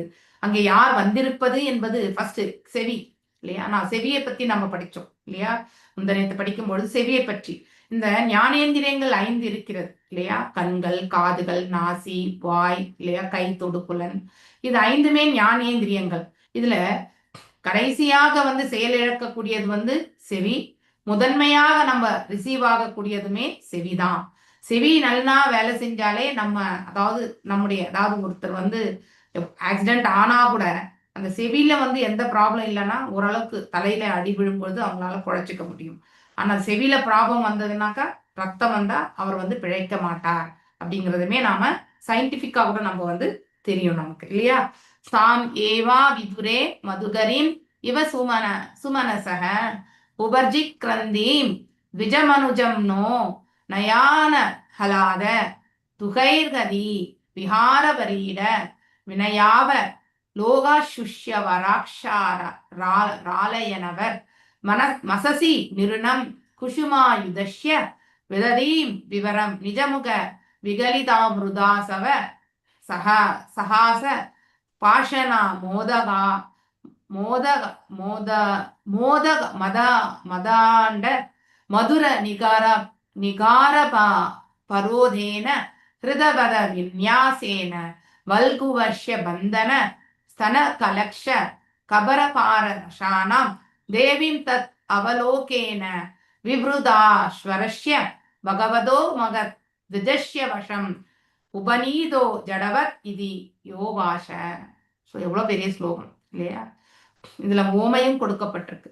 தேனொன்னும் வண்டினை போல் அந்த அப்சரஸ் மங்கை அழகிய கவர்ச்சிமிக்கு, அதாவது அவளுடைய உடல் அழகை இந்த இடத்துல வர்ணிக்கப்பட்டிருக்கு இல்லையா? அழகான அந்த எழில்மிகு கோலத்தை பற்றி தனது அடக்கத்தினாலும், அதாவது எவ்வளவு நளினமாக நடக்கிறாள் என்பதையுமே இது ஒருத்தரை ஈர்க்கும். ஒரு கத்தக்கூடிய ஒரு பெண்மணியும் அதாவது சமாதானமாக பேசக்கூடிய பெண்மணிக்கும் இடையில இருக்கக்கூடிய வித்தியாசத்தை நம்ம இங்க பார்க்கலாம் இல்லையா? யதார்த்தமாக கத்தக்கூடிய பெண்மணி என்ன அழகாக இருந்தாலும் முதல்ல அவருடைய பேச்சு திறன் தான் வெளிப்படும் இல்லையா? அதனால் ஒருத்தர் மனதை லயிப்பாரான்றது மிகப்பெரிய கொஷின். அதே நச்சுத்தன்மை உள்ளம் கொண்ட ஒரு பெண்மணியாக இருந்தாலும் அவள் பேசக்கூடிய விதத்துல மிகவும் இனிமையை கலந்திருந்தால் அந்த பெண்ணை உடனடியாக நம்பி விடுவார்கள். இது ஆணுக்கு மாத்திரம் கிடையாது, பெண்ணுக்கும். பெண்ணுன்னு மட்டும் நம்ம இந்த இடத்துல சொல்ல வேண்டியதில்லை, ஆணுக்குமே இந்த இது உண்டு. ஆனா ஆணிடத்துல பாத்தீங்கன்னாக்கா பெண்கள் மயங்குவது என்பது மிக குறைவான ஒரு விஷயம்தான் இல்லையா? ஆனா ஒரு பெண்ணால் ஈர்க்கப்படக்கூடிய விஷயம் இதுதான் இந்த உலகத்தினுடைய தாத்பரியம் கூட. இறைவனுடைய படைப்பும் அவ்வாறே தான் இல்லையா? பெண்கள் அழகான பேச்சு, பகவான் சொல்றாரு இல்லையா? அவருடைய பெண்களுடைய அழகான பேச்சு இல்லையா, அழகு, அதுக்கப்புறம் புத்தி சாதுரியம், பொறுமை, இவற்றிலெல்லாம் நான் இருக்கின்றேன் என்று சொல்றார் இல்லையா? அதனால அதாவது ஈர்க்கப்படுவதற்கான வஸ்துக்கள் உண்டு. அதையே நம்ம பெண் என்ற ரூபத்துல இந்த இடத்துல சொல்லப்பட்டிருக்கு. சோ அவளுடைய சப்தம் இதெல்லாம் யாருக்கு ஈர்க்கின்றது? அக்னிதரனை ஈர்க்கின்றது. இக்குணங்களினால் அவள் தனது கையில் மலரம்பு வைத்திருக்கும் மன்மத உணர்வினை ஆண்களின் உள்ளத்தில் கிளர்ந்து எழ வைத்தாள். அப்படின்னா அவளுடைய அதாவது நளினமான நடை இல்லையா, உடை, பாவனை மற்றும் அவளுடைய எழில் தோற்றம் இத்தனையுமே அங்கே யார் இருந்தாலும் அவர்களால் அவங்களுக்கு இவள் ஈர்க்கப்படுவாள் என்பதை இந்த ஸ்லோகத்தின் வழியாக நாம புரிந்து கொள்ள முயற்சி செய்ய வேண்டும். அவள் வாய் திறந்த பொழுது, அவள் பேசும் பொழுது வார்த்தைகள் அமுதென பிரவகித்தன. அப்படின்னா என்ன அர்த்தம்? அமுது போல அதாவது ஓடியது அப்படின்றது அர்த்தம் இல்லையா? பிரபாவம் அப்படின்னு சொல்றோம் இல்லையா? பிரவாகம் என்று சொல்லுவோம் இல்லையா? அது போல தங்கு தடையின்றி சென்றது அப்படின்னு சொல்லப்பட்டிருக்கு. அவள் மூச்சு விட்ட பொழுது சுவாசம் இல்லையா? அவளுடைய அதாவது செந்தாமரை போன்ற விழிகள் மேல் பறக்க முயன்றன. சோ இந்த விழிகளை அதாவது அம்புக்கு அதாவது வில்லுக்கு ஒப்பிடப்பட்டிருக்கு. வில்லுக்கு ஒப்பிடப்பட்டிருக்கு. சோ அதை கண்டு அதாவது 2 ஆயுதங்கள் கொண்டவளை போல அவள் தோன்றியது. உண்மையில் அவள் சக்தி மிக்க மன்மதனுக்கு பாதையினை திறந்து வைப்பவள் போன்று தோன்றினாள். சோ இங்கே அக்னிதரன் அந்த அழகான மங்கையினுடைய அழகளையும் நளினமான வார்த்தைகள், நடை, உடை, பாவனையிலுமே கவர்ந்து இழுக்கப்பட்டு விழுந்து விடுகிறார். ஆக்சுவலி அவள் எழில் கோலத்தை கண்டு தன்னை முற்றிலும் இழந்த இளவரசர் அவளிடம் பின்வருமாறு பேசுறார் இல்லையா? அந்த வார்த்தைகள் தான் இந்த இடத்துல நம்ம பார்க்கிறோம். ஒரு அழகி இது யதார்த்தமான பொருளரை நம்ம சில பிரபுபாதர் எதையுமே கற்பனையால் இந்த இடத்துல சொல்லவில்லை. இதுதான் உண்மையும் கூட. ஆனால் எடுத்துரைக்கும் பொழுது அது நமக்கு ஏற்றுக்கொள்ளக்கூடிய பக்குவம் மிக மிக குறைவு இல்லையா? சோ அசைவுகள், பொலிவு, கூந்தல் இல்லையா, இந்த எடை போன்ற எல்லாமே மனிதர்களின் மனங்களை ஈர்க்க வல்லது இல்லையா? அதனாலதான் நம்ம ஒரு பெண் எவ்வாறு ஆடை அணிந்து கொள்ள வேண்டும் இல்லையா? சோ அது எல்லாமே அதாவது பிரபுபாதருடைய பர்ஸ்பெக்ட் கூட பாத்தீங்கன்னா பெண் என்பவள் ஃபுல்லாவே கவர் பண்ணி இருக்கணும் அப்படிங்கிறது தான் சொல்லப்படுவதே. ஏன்னா அடுத்தவர்களை வசீகரிக்கக்கூடிய இந்த நிலை கண்டிப்பாக ஒரு பெண் தோற்றத்துல எடுத்துட்டு வரக்கூடாது. சோ எஸ், நமக்கு அந்த அந்த ஒரு கலாச்சாரத்தை நன்முறையில் எடுத்து செல்வதற்கான ஒரு அறிவுரை தான் இது இல்லையா? தொன்று தொட்ட காலத்துல எல்லாமே அது பராமரிக்கப்பட்டது. ஆனால் இப்பொழுது அந்த நிலை எப்பொழுது வீழ்ச்சி அடைகிறதோ இல்லையா, அப்போ ஆட்டோமேட்டிக்கலி எல்லாமே அதர்மங்கள் நம்ம 4 ரெகுலேஷன்ஸ் பத்தி படிக்கிறோம் இல்லையா? ஒண்ணு வந்து நாணயமற்ற தன்மை, அடுத்து வந்து நெக்ஸ்ட் வந்து சூதாட்டம் இல்லையா, ஏமாற்றக்கூடியது, அடுத்து வந்து போதைக்கு அடிமையாகிறது, இன்னொன்னு வந்து தவறான உறவு முறை. இந்த 4மே ஒரு சமுதாயத்தை வந்து வேரறுக்க வல்லது இல்லையா, அதாவது கீழே வெட்டி சாய்ச்சிரும் அந்த சமுதாயத்தையே. ஸோ இதுல ரொம்ப பவர்ஃபுல் என்றது வந்து இந்த 4வது விஷயம்தான். ஸோ அதனால அந்த 4வது விஷயத்துல வந்து மனசு வந்து எப்பவுமே கட்டுப்பாடோட இருக்கணும் இல்லையா. ஸோ தன்னுடைய மனது வந்து எவ்வாறு தன்னுடைய வாழ்க்கையை வந்து அமைத்து கொண்டால் நிம்மதியான ஒரு நிலையில தன் வாழ்நிலை எடுத்து செல்ல முடியும் என்பதை உணரக்கூடிய அந்த பக்குவம் ஒவ்வொரு உயிர் வாழ இடத்திலுமே இருக்கணும். சோ ஆகையினால் மானுட பெண் போலவே ஒரு மானுட பெண்ணுக்கும் தெய்வ மங்கைக்கும் வந்து பாத்தீங்கன்னாக்கா பொலிவு, அதாவது மிக அதிகமாக இருக்கும், 1000 மடங்கு அதிகமா இருக்கும்னு சொல்லப்பட்டிருக்கு இல்லையா. தேவ பெண்ணுக்கும் நமக்கும் வந்து எப்படி இந்த உலக வாழ்க்கை நமக்கு வந்து நம்ம உலக வாழ்க்கையை விட தேவ உலக வாழ்க்கை அதிகமான ஒரு ஆயுட்காலத்தை கொண்டதோ இல்லையா, அங்கேயும் வந்து வைபவங்கள் வந்து இங்க இருக்கிறத காட்டிலுமே 1000 மடங்கு அதிகமானதாக இருக்கும் பொழுது, சோ இங்க இருக்கக்கூடிய இந்த இதுக்கே நம்ம விழும் பொழுது, மனிதர்கள் விழும் பொழுது, தேவர்கள் அந்த தேவமங்கை இடத்துல விழுறதுல எந்த ஆச்சரியமுமே கிடையாது. அதை நாம நன்னா புரிஞ்சுக்க முயற்சி பண்ணணும். ஒருவன் தன் மனதாலோ அல்லது பெண்களின் அழகினாலோ கட்டுப்படுத்தும் பொழுது அவன் ஒரு கல்லை போல் உயிரற்று, அதாவது மனசை வந்து யார் ஒருத்தருக்கு கட்டுப்படுத்த முடியறதோ அங்கே அழகு அதாவது பாத்தீங்கன்னா அருவெறுப்பு இது எல்லாத்துக்குமே வேறுபாடு இருக்காது. அந்த உள்ளத்துல வந்து இறைவன் இருக்கிறார், ஜீவாத்மா இருக்கிறது அப்படிங்கிற ஒரு ஐடென்டிபிகேஷன் தான் அந்த மனசுல வரும். பக்தி பாதையில போய்கொண்டிருக்கக்கூடிய ஒரு பக்தரால வந்து உணரக்கூடியது அது. நம்ம எல்லாம் இத்தனையுமே படிக்கிறோம் இல்லையா, பாகவதத்துல இவ்வளவு படிக்கிறோம் எதுக்குன்னா இவ்வளவு மோசமான சூழ்நிலைகளோட தான் நாம இந்த இடத்துல வாழ்ந்துட்டு இருக்கோம். ஆனா அப்படிப்பட்ட மோசமான சூழ்நிலையில இருந்தாலும் நம்முடைய மனதை நாம் எப்படி பக்குவப்படுத்திக்கணும் அப்படிங்கிறதுக்கான பாதையை வந்து நமக்கு ஸ்ரீமத் பாகவதம் எடுத்துரைக்கிறது. ஓகே, இங்கே நம்ம ஈர்க்கப்படுவதற்கும் எதுவும் இல்லை, வெறுப்பதற்கும் எதுவுமே கிடையாது. ஓகே, எதையுமே நம்ம வெறுக்கவும் கூடாது, எதையுமே நாம அதிகமாக வந்து அடையணும்ன்ற அந்த காமத்தையுமே வளர்த்து கொள்ளக்கூடாது.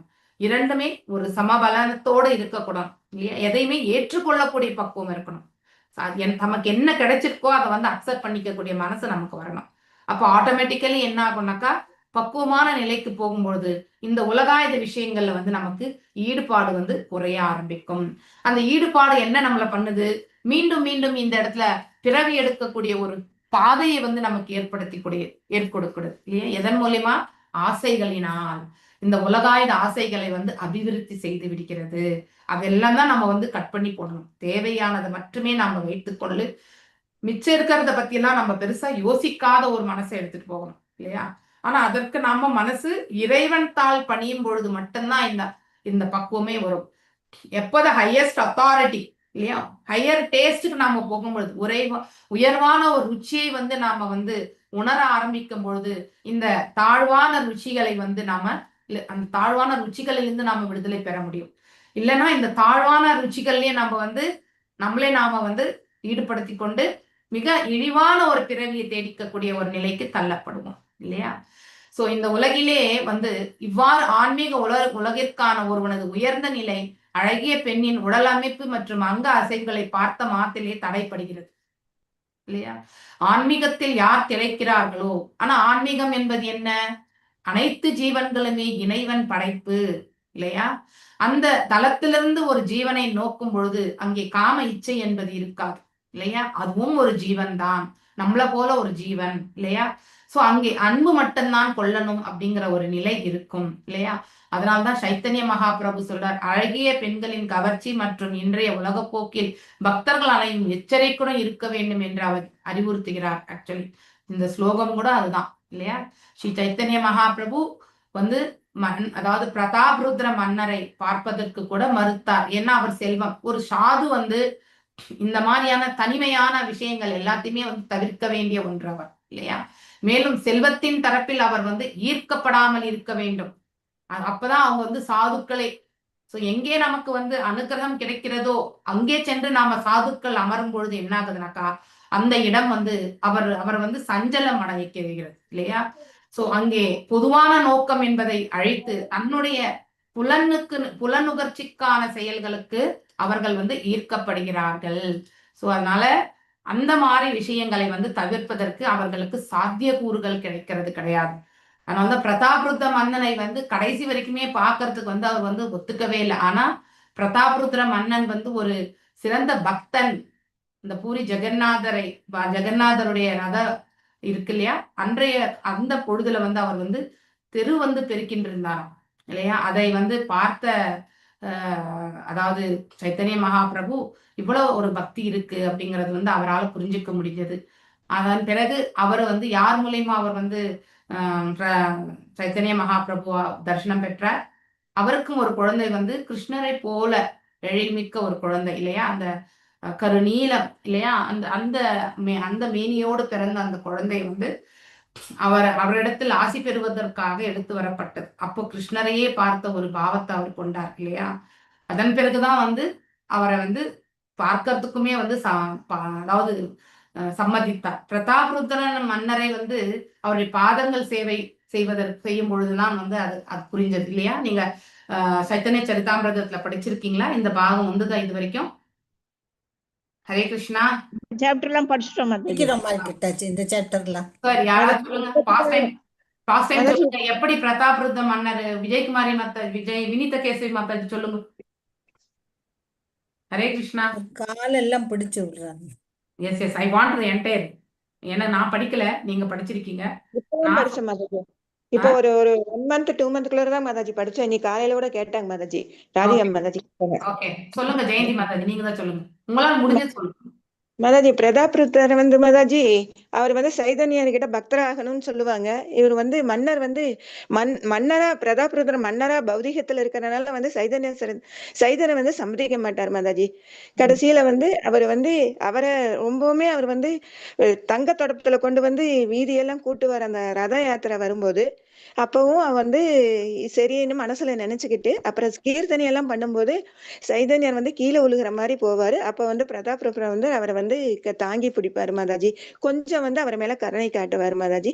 அப்புறம் வந்து அவங்க வந்து தோட்டத்துல அதை கூட வந்து பக்தர்கள் வந்து எப்படி இவங்களை எல்லாம் பிடிக்கலாம்னு சொல்லங்காட்டி பௌதிகவாதிகள் எல்லாம் சொல்லுவாங்க.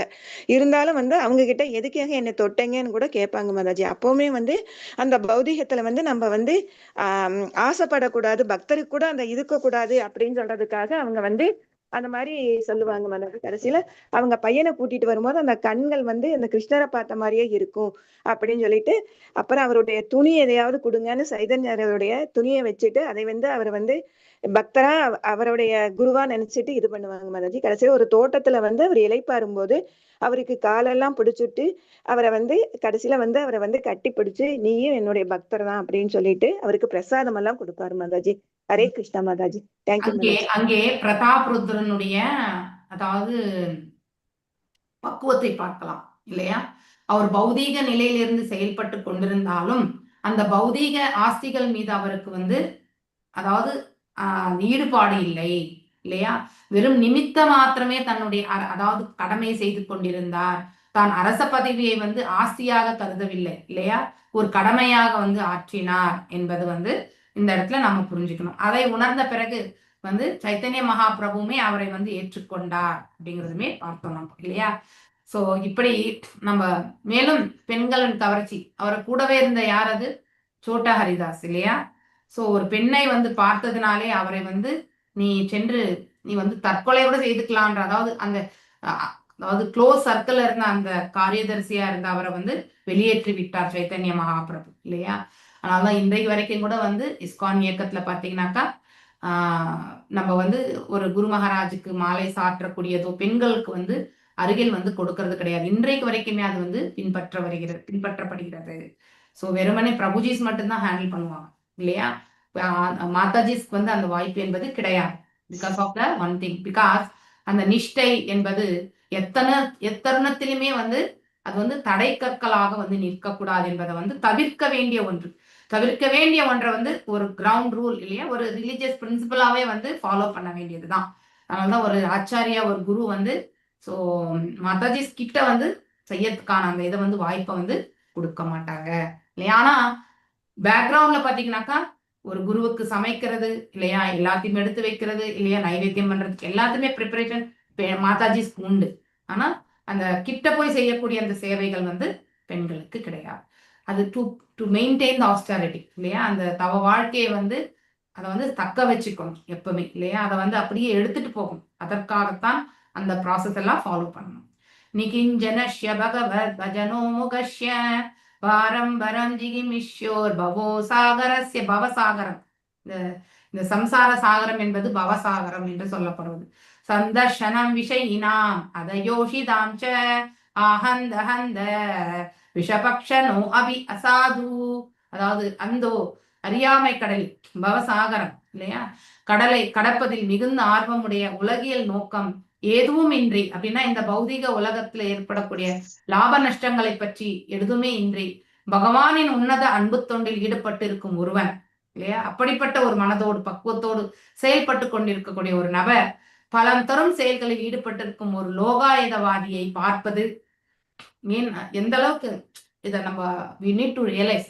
நம்முடைய எண்ணம், மனதில் இருக்கக்கூடிய எண்ணம் பாவமாக வெளிப்படும். ஓகே, அந்த பாவத்தினுடைய பிரதிபலன் வந்து பாத்தீங்கன்னாக்கா நம்முடைய எல்லா செயல்களிலுமே ஒவ்வொரு அங்கத்தை கொண்டு நாம் ஆற்றக்கூடிய செயல்லையுமே அந்த பாவத்தை வெளிப்படுத்தும். ஓகே, எதை நம்ம மனசுல வந்து ஆழமாக நாம் வந்து சிந்தித்து கொண்டிருக்கிறோமோ அந்த பாவம் வந்து அப்படின்னா எண்ண ஓட்டங்களினுடைய குவாலிஃபிகேஷன் அப்படின்னா தகுதி, எப்படிப்பட்ட எண்ண ஓட்டங்கள், அதுமே வந்து எந்த மாதிரியான மனநிலை கொண்டு இல்லையா. சோ அதுல வந்து நம்ம சாந்தமான நிலையிலையா, இல்ல வந்து கோபமான நிலையிலையா, இல்ல வந்து பேராசை கொண்டா, இல்ல காமத்தை கொண்டா, இல்ல வந்து பொறாமை கொண்டா இல்லையா, ஒரே ஒரு எண்ண ஓட்டத்தை 6 விதத்துல எடுத்துட்டு போலாம் நம்ம இல்லையா. இந்த 6 விதமான அழுக்குகளோட எடுத்துட்டு போலாம். இந்த 6 விதமான அழுக்குகளை கடந்து இருக்கிறோமா அப்படிங்கிறது எல்லாமே முக்கியம். காமம், குரோதம், லோபம், மதம், மக்ஷரம் இல்லையா. சோ இத்தனையுமே வந்து மோகம், இந்த மாதிரியான எண்ண ஓட்டங்கள், அந்த பாவம் வந்து அந்த இந்த உடல் முழுவதுமே நமக்கு அந்த பாவம் வந்து பரவி இருக்கும். ஒரு எண்ண ஓட்டத்தினுடைய பிரதிபலிப்பு நம்ம புலன்களை கொண்டு ஆற்றும் பொழுது அந்த பாவம் வந்து நம்ம கிட்ட இருக்கும் வரும்பொழுதே புரிஞ்சுக்கலாம். ஒருத்தர் சில பேர் சொல்லுவாங்க, ஒருத்தர் வந்து எதிரில வந்தாலே அந்த ஆள் வந்தாலே வேலையே நடக்காதுப்பா, நம்ம போகவே வேண்டாம், நின்றுட்டு போகலாம், இது வந்து சகுனம் பாக்குறோம்னு நினைப்போம் இல்லையா. ஆனா அந்த மாதிரி ஒரு எக்ஸ்பீரியன்ஸ் வந்து ஒருத்தருக்கு அந்த மாதிரி முத்திரை குத்தக்கூடாது, அது தவறான ஒரு செயல்தான். ஆனால் அதையும் தாண்டி நாம யோசிக்கும் பொழுது இந்த பாவங்களுடைய விளைவுகள் தான் அது. ஆக்சுவலி ஒருத்தர் பார்ப்பதற்கு நல்லா கூட இருக்கலாம், ஆனா அவங்களுடைய மனசு அழகா இருக்கணும் இல்லையா.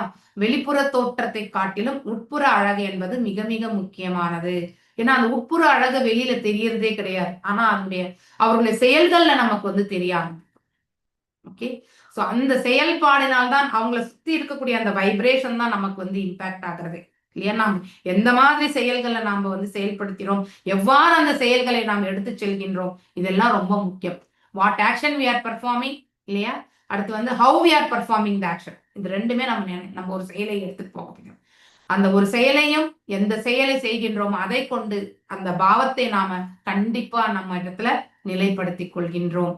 இது என்னுடைய கருத்து கிடையாது, இப்ப நம்ம படிச்சுட்டு வரும்பொழுதே இதெல்லாம் நாம புரிஞ்சுக்கிட்டு வரக்கூடிய கருத்துக்கள் தான்.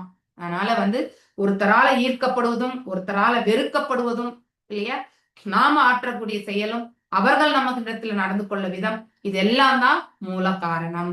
ஓகே, அதனால ரூபத்துல இருந்து நமக்கு எந்த அதாவது வேறுபாடு கிடையாது. ரூபத்தை கொண்டு ஒருத்தரை வேறுபாடு காண வேண்டிய அவசியம் கிடையாது. அவருடைய செயல்படும் தன்மையை கொண்டு நாம கண்டிப்பாக வேறுபடுத்தணும். அவங்க எந்த தளத்திலிருந்து அவர்கள் செயல்படுகிறார்கள் என்பது முக்கியம். பொறாமை கொண்டு செயல்படுகிறார்களா, இல்லை அன்பு கொண்டு செயல்படுகிறார்களா அப்படிங்கிறது வந்து ரொம்ப ரொம்ப முக்கியமான ஒன்று இல்லையா. இங்க சைத்தன்ய மகாபிரபு பார்த்தீங்கன்னாக்கா, அதாவது நாம் எல்லாருமே உண்மையான அன்பு கொண்டு செயல்படணும்னா நாம் இந்த காம, குரோத, லோப, மோக, மத, மக்ஷரம் இந்த 6ஐயுமே நம்ம வெல்லணும். இந்த 6ஐயுமே வெல்லாதான் நம்ம வந்து உண்மையான அன்பை கொண்டு நம்மளால இறைவனுக்கும் நம்ம வந்து ஒரு செயலை வந்து செயல்படுத்த முடியும். அவருக்குமே நம்ம தொண்டு புரியறது இந்த 6ஐயும் கடந்தால்தான் பக்குவமாக செயல்பட முடியும். ஆரம்ப கட்டத்துல நமக்கு இதெல்லாம் அவ்வளவு சுலபத்துல நம்மளால கடக்க முடியலன்னாலும் இறை தொண்டு ஆற்றி நாம வந்து இந்த பக்குவத்திற்கு வரணும். சோ ஒருத்தருடைய பொறாமை, இறைவனை நம்ம நிந்திக்கிறதுல எந்த பிரயோஜனமுமே கிடையாது. ஏன்னா என்றால் நாம் ஆற்றக்கூடிய செயல்கள் அனைத்தும் நம்மிலிருந்தே பிறக்கிறது இல்லையா? நம்முடைய குணாதிசயத்திலிருந்து பிறக்கிறது. ஒரு நன்மையும் தீமையுமே வந்து நம்முடைய செயல்படும் திறனிலிருந்து தான் வருகிறது. எவ்வாறு செயல்படுகிறோம், எந்த நோக்கத்தை கொண்டு செயல்படுகிறோம் என்பதை கொண்டுதான். எப்பவுமே பௌதிக லாபத்தை எதிர்பார்த்து கொண்டு நாம் செயல்பட்டோம் என்றால் அது பிரயோஜனமே கிடையாது இல்லையா? சித்திரகேது மன்னருடைய வாழ்க்கையை நம்ம வந்து இப்போ 6th கேண்டோல போயின்னு இருக்கு. அதுல பாத்தீங்கன்னாக்கா அந்த மகன் மரணிக்கிறான் இல்லையா? அப்போ அந்த சித்திரகேது மன்னருடைய அழுகுரல், அவனுடைய மனைவியுடைய அழுகுரல் பாத்தீங்கன்னாக்கா எந்த பாவத்தை வந்து அந்த அங்கிரமுனி வந்து உணர ஆரம்பிக்கிறார். அப்ப தனித்து வர்றது கிடையாது. அவர் வந்து இப்ப யாரோட வர, நாரத மகரிஷியோட வருவார். நிறையவே வந்து அவர் வந்து உபதேசம் கொடுப்பார். சோ அந்த அவனுடைய அந்த துக்கத்தை குறைக்கிறதுக்காக அந்த மரணித்த அந்த மகனுடைய ஆத்மாவை வந்து வரவழைப்பார்.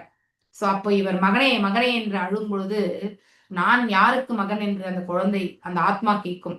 முற்பிறவில் நான் வேறு ஒருவருடைய பிள்ளை, இந்த பிறவில நான் வந்து உங்களுடைய பிள்ளை, அடுத்த பிறவிக்கு நான் தயாராகி கொண்டிருக்கின்றேன், இதுல எந்த உறவு முறை இல்லை என்ற ஒரு கருத்தை வந்து அந்த அந்த ஆத்மாவிடமிருந்து கேட்கும் பொழுது, சோ அப்பதான் வந்து தன்னுடைய நிலை என்ன என்றத சித்திரகேது மன்னர் வந்து உணர ஆரம்பிப்பார்.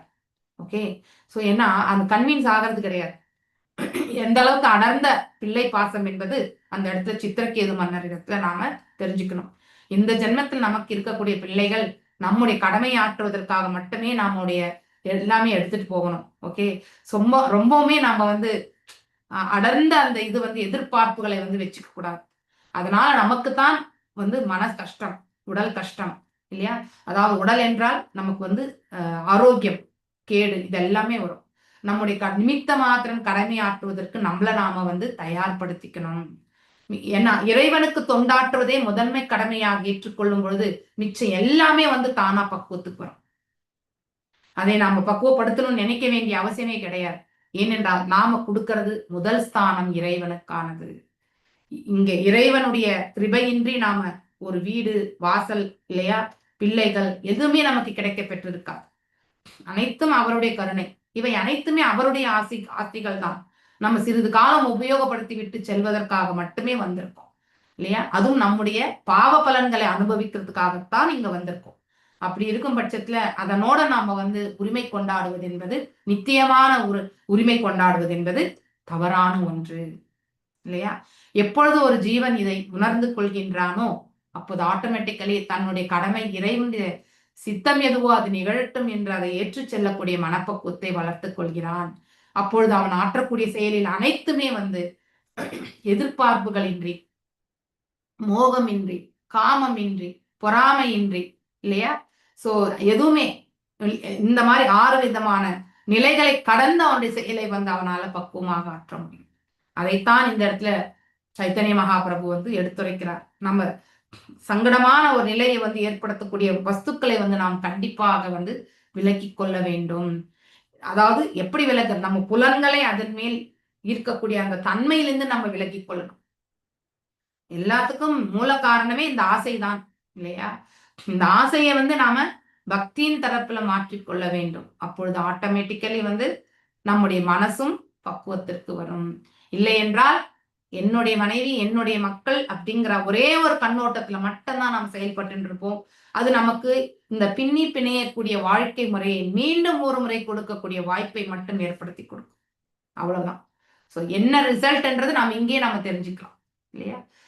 மேலும் சைத்தன்ய மகாபிரபு அதாவது கவர்ச்சி, அங்க பணக்காரனின் செல்வத்தை ஒருபொழுதும் சிந்தை செய்யக்கூடாது. இந்த வார்த்தை தான் ரொம்ப முக்கியமானது. அவ்வாறு சிந்திப்பது ஒருவனது ஆன்மீக வாழ்க்கையின் முன்னேற்றத்தை தடை செய்யும். நாம் இந்த உலகாயுத விஷயங்கள்ல எவ்வளவு ஆழ்ந்து அதனுடைய எதிர்பார்ப்புகளோட நாம செயல்படுகிறோமோ அது நம்மளை வந்து மீண்டும் மீண்டும் பந்தப்படுத்தக்கூடிய நிலையை மட்டும் நமக்கு ஏற்படுத்தி கொடுக்கும். ஆயினும் ஒரு பக்தன் கிருஷ்ண உணர்வில் நிலை பெற்று விட்டான் என்றால் இக்கவர்ச்சிகள் ஒருபோதும் அவன் மனதை வந்து கிளர்ச்சி அடைய செய்யாது. அதுவும் ஒரு செயலாக எடுத்துக்கொண்டுதான் செய்வான். அதை வந்து எதிர்பார்ப்போட செய்ய மாட்டான், பலன்களை எதிர்பார்ப்போட செய்ய மாட்டான். இது நமக்கு கொடுத்துருக்க கடமை, நம்ம செஞ்சுட்டு போயிட்டே இருக்கலாம், அவ்வளவுதான். மற்றபடி வேற எதுவுமே கிடையாது. காத்வம் சிகீர்ஷசி சகிம் முனிவர்ய சைலே மாயாஷி கவி பகவத் பரதேவதாய வீச்சே விபர்ஷி தனுஷி சுஹ்ருத் ஆத்மனோர்த்தே கிம் வா மிருகான் மிருகயசே விபினே பிரமத்தான். இல்லையா? அழகிய மங்கையை தவறாக புரிந்து கொண்டு இப்போ எந்த மாதிரி நிலையில போயிருக்கார் அக்னிதரன். அங்க வந்திருக்கக்கூடியது பெண்ணா ஆனா அப்படிங்கிற அந்த நிலையை கடந்த மனதிற்கு சென்றிருக்கிறார். மனவாசகத்தை கடந்து அப்படின்னு சொல்றோம் இல்லையா? அந்த மாதிரி இவர் பௌதிகத்துல அவ்வளவு மனவாசகத்தை கடந்திருக்கார்.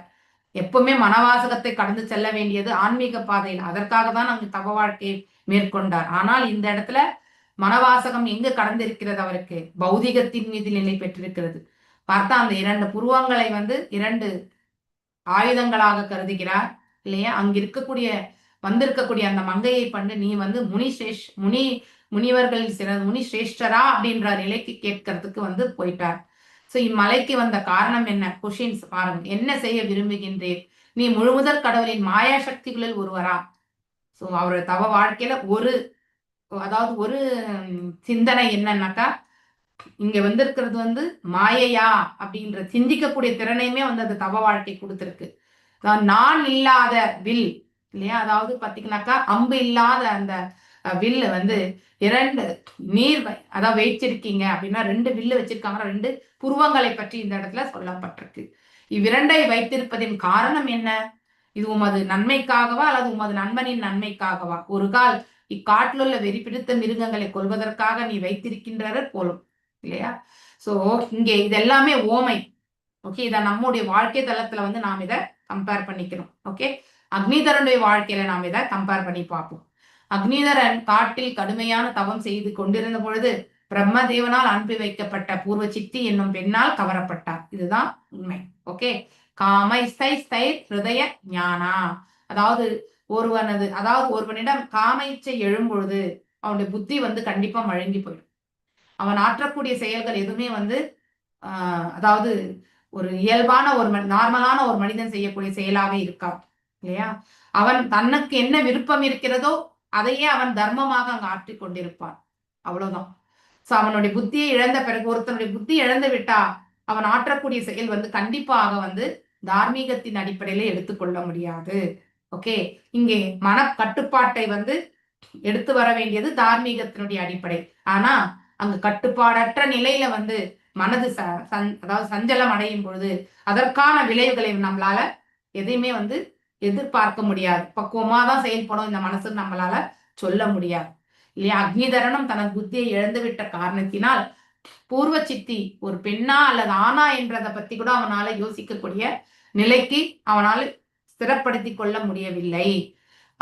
அவளை அக்காட்டில் உள்ள முனிபுத்திரன் என்ற ஒரு நிலையை தவறாக முனிவரியா அப்படின்னு அந்த வார்த்தையே அதற்காக சொல்லப்பட்டதாக இந்த இடத்துல சொல்லப்பட்டிருக்கு. ஆயினும் அவளது ஆலை மயக்கும் அழகு கண்டு அவள் ஒரு அங்கலட்சணை அலச ஆரம்பித்தார். அவர் அதன் பிறகு அவள் என்ன சொல்றார்? எழில் கண்டு அவர் கேட்கிறார், தேவர்கள் அனைவரும் இப்பௌதிக உலகத்தை சேர்ந்தவர்களே இல்லையா? தேவ உலகம் இங்கதான் இருக்கு, சொர்க்கலோகம் எங்க இருக்கு? இதே பௌதிக உலகத்துலதான் இருக்கு. நமக்கு மேல இருக்கக்கூடிய ஒரு லோகத்தை கடந்து இன்னொரு லோகத்துல இருக்குது இல்லையா? அதனால் முழுமுதற் கடவுளான பகவான் கிருஷ்ணரோ பௌதிக உலகிற்கு மேல் இருக்கின்றார் என்பதனால் பரதேவதா என்று அழைக்கப்படுகிறார். பரா என்றாலே நித்தியம் இல்லையா? நித்தியமான உலகத்தை சேர்ந்தவர்தான் பகவான் என்பதை நாம புரிஞ்சுக்கணும். ஆனால் இந்த பௌதிக உலகம் நிச்சயமாக மாயினால் படைக்கப்பட்டதாகும். இந்த பௌதிக உலகம் பகவானால் எவ்வாறு சிருஷ்டிக்கப்படுகிறது என்பதை நம்ம ஆல்ரெடி நிறைய இடத்துல படிச்சிருக்கோம் இல்லையா? அவரிடம் இருந்து பிரிந்து வந்த 8 ஜடசக்திகளால் ஆனது. பஞ்ச மகாபூதங்கள், அகங்காரம், மனது மற்றும் இந்த மகத்தத்துவத்தால் ஆனதுதான் இந்த பௌதிக உலகம் அப்படிங்கிறதுமே நாம படிக்கிறோம். சோ மயா தக்ஷேன பிரகிருதி சூயதே சராசரம். சராச்சரம் என்பது அசையும் மற்றும் அசையாத அனைத்துமே. மயா தக்ஷேன பிரகிருதி, இந்த பிரகிருதி பகவானுடைய படைப்பு தான். பௌதிக உலகின் படைப்பிற்கு மாயையே இறுதி ஆதாரமாக உடையதல்ல என்று குறிப்பிடுகிறது. மாயை கிருஷ்ணருக்காக செயல்படும். மாயை தனித்து செயல்படுவது கிடையாது. மாயை என்பது பகவானுடைய நிழல் இல்லையா? எப்பொழுதுமே நிழல் என்பது முன்ன வரவே வராது, அது பின்பக்கமா தான் இயங்கும் இல்லையா? அந்த நிழலால் சுயமாக இயங்காது. மனிதனுடைய நிழல் நீங்க நின்னீங்கன்னாக்கா நிழல் தானாக வராது நிழல் எங்கேயாவது தனித்து இருக்கிறதா? ஒரு வஸ்துவோட தான் சம்பந்தப்பட்டதுதான் நிழல். அது போல பகவானுடைய படைப்பு தான் இந்த மாயை. இந்த மாயையும் அவரை சார்ந்ததுதான். அவருடைய கட்டளையின் பிரகாரம் தான் இயங்கிக் கொண்டிருக்கிறது அப்படிங்கிறதுமே நாம புரிஞ்சுக்கணும். பூர்வ சித்தியின் வரைந்த இரு புருவங்களும் நான் இல்லாத வில்லோடு அக்னிதரனால் ஓமை கொடுக்கப்படுகிறது என்று ஒப்பிட்டு பார்க்க வைத்தனர். அதனால் தான் இவற்றை அவள் தனக்காக வைத்திருக்கிறாளா அல்லது யாருக்கோ வைத்திருக்கிறாளா என்று கேட்கிறார். ஓகே, சோ அந்த இதுல அவர் மயங்கி விடுகிறார். அதில் அதாவது அவளது குவிந்த புருவங்கள் இரண்டும் இக்காட்டிலுள்ள மிருகங்களை வேட்டையாடுவதற்கு பயன்படும் வில்லை போன்றிருந்தன. சோ இங்கே காடு என்பது நம்முடைய இந்த இக உலக வாழ்க்கை. இங்கே வாழ்ந்து கொண்டிருக்கக்கூடிய ஜீவன்கள், அந்த காட்டுல இருக்கக்கூடிய ஜீவன்கள் எல்லாமே நாம தான். ஓகே, அங்கே வரக்கூடிய ஒரு வேடுவன் தான் அதாவது இந்த நம்மள மாயையில சிக்க வைக்கக்கூடிய செயல்கள் இல்லையா? அதை வெளியே, அதாவது வெளிப்படுத்தக்கூடிய அந்த செயல்களை செயலாற்றக்கூடியவர்கள் தான் இந்த மாயின் ரூபத்துல இருக்கிறது. சோ அந்த மனிதருடைய செயல்பாடு தான் நம்மள நம்முடைய வாழ்நிலையை எடுத்துரைக்கிறது. அப்படின்னா நாம என்ன எண்ண ஓட்டங்களை கொண்டு செயல்படுகின்றோம், நாம் ஒரு செயலை எவ்வாறு எடுத்து செல்கின்றோம், அதை கொண்டுதான் அந்த வாழ்நிலை, அந்த புருவங்களுடைய செயல்பாடுகள் தான் நம்முடைய வாழ்க்கை நிலை. அப்படின்னா ஒரு ஜீவனானப்பட்டவன் அவனுடைய வாழ்க்கை தரத்தை எவ்வாறு எடுத்து செல்கின்றான், பௌதிக தரத்தை ஆசைகள் கொண்டும் இல்லையா, பலன்களை எதிர்பார்த்தும் மோகத்தை கொண்டும் அவன் ஆற்றினால் கண்டிப்பாக எப்படி ஒரு வில்லு அம்பினுடைய, அதாவது அம்பற்ற அந்த வில்லாலே நம்ம விழுந்து விடுவோமோ அது போலதான் நாம இந்த உலகாயுத விஷயங்கள்ல விழுந்து கிடக்கின்றோம் அப்படிங்கறது எடுத்துரைக்கிறது. மேலும் பெண்களின் அழகினால் கவரப்பட்ட இவ்வுலகில் உள்ள ஆண்கள் அனைவரும் நான் இல்லாத விற்களினால் கொல்லப்படுகின்றனர். அப்படின்னா அவங்களுடைய வாழ்க்கையில அந்த புலநுகர்ச்சிக்கே அவர்கள் அடிமையாகி கடைசி வரைக்குமே அந்த நிலையில் விழுந்து விடுகிறார்கள். மீண்டும் எழுவதற்கான சாத்தியக்கூறே கிடையாது இல்லையா? சோ இந்த 4 ரெகுலேஷன்ஸ், 4 அந்த ரிலீஜியஸ் பிரின்சிபல்ஸ் கண்டிப்பா நம்ம ஃபாலோ பண்ணணும் இல்லையா? சோ இதெல்லாம் நம்ம தவிர்த்து விடணும். ஆனால் மாயினால் அவர்கள் எப்படி கொல்லப்படுகின்றனர் என்பதை நம்மளால காண முடியாது இல்லையா? அந்தந்த ஜீவன் அனுபவிக்கிறத வச்சுதான் நாம புரிஞ்சு கொள்ள முயற்சி பண்ணணும். சோ ஒரு ஜீவன் தன் வாழ்க்கையில வெறுமனே காம இச்சை மட்டும்தான் கிடையாது, ஒரு பொருளின் மீது இருக்கக்கூடிய மோகம், அதாவது ஃபார் எக்ஸாம்பிள் இதை அடைஞ்சே தீரணும்ன்ற அந்த வெறி இல்லையா, இத்தனையுமே செய்யணும்ன்றதுக்காக நாம் எடுத்துக்கொள்ள முயற்சியில அநேக தவறுகள் என்பது கண்டிப்பாக இருக்கும். எப்பாடுபட்டாவது ஒரு இதை நாம் செயல்படுத்திடணும். ஒரு பெண்ணை அடையிறதும் சரி, அடுத்து ஒரு வஸ்துவை அடையிறதும் சரி இல்லையா, இது எல்லாமே மனதிலிருந்து வரக்கூடிய ஒரு இச்சைகள் தான். அதுவும் இந்த பௌதிக தரப்புல நாம் எடுத்து கொள்ளக்கூடிய அந்த இச்சைகளை நம்மளால எப்பொழுது கட்டுப்படுத்த முடியலையோ ஆட்டோமேட்டிக்கலி அந்த செயல்கள்ல வரக்கூடிய ஒவ்வொரு செயலிலுமே ஒரு குற்றம் என்பது உண்டு. இதையுமே நம்ம பகவத்கீதையில தான் படிக்கிறோம். குற்றமற்ற செயல் இந்த உலகத்துல நம்மளால புரிய முடியாது. ஏனென்றால் நமக்கு இருக்கக்கூடியது குறையுடைய புலன்கள் இல்லையா? நாம் எப்பொழுதுமே தவறு இழைப்பவர்கள், மாயையிலே நம்ம இதுதான் உண்மை என்று செயல்படுபவர்கள், மேலும் ஏமாற்றக்கூடிய குணம் உடையவர்கள் நாம் இல்லையா? இமீடியட்டா நமக்கு அந்த ஏமாற்றக்கூடிய குணம், மாயையினால் இதுதான் உண்மை என்று நாம கவரப்படுவது இல்லையா? மற்றும் இந்த புலன்களுடைய செயல்களுமே ஒரு குறிப்பிட்ட இதுக்கு தான் செயல்படும். அளவிட முடியாத செயலாற்றக்கூடியவர்கள் நம்ம கிடையாது இல்லையா? கண் ஒரு குறிப்பிட்ட தூரம் தான் பார்க்க முடியும், காதும் ஒரு குறிப்பிட்ட தூரத்துல இருந்து கேட்கக்கூடிய சப்தத்தை மட்டும்தான் கேட்க முடியும் இல்லையா? இப்படி எல்லாத்தையுமே நம்ம கேட்க முடியாது, எல்லாவற்றையுமே நம்மளால் பார்க்கவும் முடியாது. இப்படி குறையுடைய புலன்களோடு இருக்கக்கூடிய நாம ஆற்றக்கூடிய ஒவ்வொரு செயலிலுமே நம்மளையே அறியாமல் இல்லையா அவ்வியக்த நிலையில் ஒரு தவறு என்பது கண்டிப்பாக இருக்கும். ஆனா அந்த செய்யக்கூடிய காலகட்டத்துல நம்மளால ஐடென்டிஃபை பண்ண முடியாது. அந்த காலத்தை கடந்து போகும் பொழுது நாம மீண்டும் அந்த பாதையை, கடந்து வந்த பாதையை தேடும் பொழுது ஆட்டோமேட்டிக்கா நமக்கு என்ன தெரியும், நாம கடந்து வந்த பாதையில எந்தெந்த இடத்துல தவறு செய்தோம் அப்படிங்கறது நம்மளால அலசி ஆராய முடியும். ஒவ்வொரு சூழலிலுமே நமக்கு அந்த குற்றம் என்பது இருக்கும். சோ நாம நினைக்கலாம் எவ்ரிதிங் இஸ் பர்ஃபெக்ட், நான் பர்ஃபெக்டா தான் பண்றேன்ட்டு. ஆனா நமக்கும் மேல இருக்கக்கூடிய பகவான் இஸ் மோர் பர்ஃபெக்ட் இல்லையா? அவர் மிக மிக பக்குவமானவர். நாம நினைக்கலாம் நாம பக்குவமானவர், நம்மளை காட்டியும் எண்ணிலடங்காத மடங்கு பக்குவமானவர் அவர். அப்ப நம்ம அந்த மேல இருந்து அவர் பார்க்கக்கூடிய திருஷ்டிலே நம்மளை பத்தி ஃபுல்லா தெரிஞ்சிடும். உள்ளுக்குள்ள பரமாத்மா உட்காந்து நம்முடைய செயல் ஒன்னொன்னுமே பார்த்துட்டு இருக்கார் இல்லையா? நாம் உண்மையிலே வந்து நாணயமாக இல்லையா இந்த 4 கோட்பாடுகளை பின்பற்றுவராக வாழ்கின்றோமா என்பதை வந்து நம்மளை கடந்து ஒரு நபர் யாருக்கு தெரியும்னா அது இறைவன் ஒருத்தருக்கு தான் தெரியும். அதனால்தான் நம்முடைய கர்ம பலன்களை வந்து எந்த இடத்துல நம்ம பிறவி எடுக்கணும்ன்றதையுமே அவரால் டிசைட் பண்ண முடியுதுன்னா நம்ம கூடவே இருந்து சாட்சியா இருந்து எழுதிட்டு இருக்க அந்த 2 அக்கௌண்ட் பேலன்ஸுமே நம்ம கிளியர் பண்ணணும். அது வரைக்கும் நம்ம இந்த இடத்துக்கு வந்துதான் ஆகணும் இல்லையா? அதனால நம்முடைய கர்ம பலனுக்கு ஏற்றவாறு அடுத்த பிறவி இன்னொரு உடலை ஏற்கக்கூடிய மார்க்கத்தையுமே நம்ம ஏற்படுத்திக்கிறோம். அதையுமே இறைவன் தான் கொடுக்கிறார். அதனால இதுல இருந்து என்ன தெரியறது? நமக்கு வந்து இறைவன் தண்டனை நமக்கு அவரா வழங்குறது கிடையாது இல்லையா? நாம என்ன செய்யறோமோ அதனுடைய பலனை மட்டும்தான் நாம் அனுபவிக்கிறோம். அதை நாம் முதலில் கருத்து கொள்ள வேண்டும். சோ இங்கே நம்ம ஆற்றக்கூடிய செயல்கள் இதெல்லாம் எதுக்கு சொல்றோம்னா நம்ம மாயில எவ்வளவு விழுந்திருக்கிறோமோ அவ்வளவுமே நம்ம கட்டுண்ட நிலையை ஏற்றுக்கொண்டிருக்கிறோம் என்று பொருள். பிரமத்தான் என்ற வார்த்தை நோக்குக. பிரமத்தா என்பது புலன்களை கட்டுப்படுத்த முடியாதவனை குறிக்கின்றது இல்லையா? சோ மனசை கட்டுப்படுத்தலைன்னா ஆட்டோமேட்டிக்கலி புத்தியும் கட்டுப்பாடு இருக்காது, புலன்களுமே கட்டுப்பாடு வராது. ஒரு மதம் பிடிச்ச யானை இல்லையா, மதம் பிடிக்காத யானை அதனுடைய புலன்களை கட்டுப்படுத்த முடியுமா? முடியாது. ஒரு கோபமா இருக்கக்கூடிய மனிதன் அவனுடைய வார்த்தைகளை கட்டுப்படுத்த முடியுமா? முடியாது இல்லையா? ஒருத்தர் வந்து ஏமாற்றக்கூடிய ஒரு குணம் வைத்துக் கொண்டு செயல்படுபவன் அவனுடைய புத்தியில வந்து தான் ஆற்றக்கூடிய செயல் மிக தவறானது என்பதை அவனால புரிந்து கொள்ள முடியுமா? கண்டிப்பா முடியாது. எப்பொழுதும் தான் செய்வதுதான் ரைட் என்று எண்ணக்கூடிய ஒரு நபர் அவரிடத்துல நாம் எதையாவது நல்லதை எடுத்து உரைக்க முடியுமா?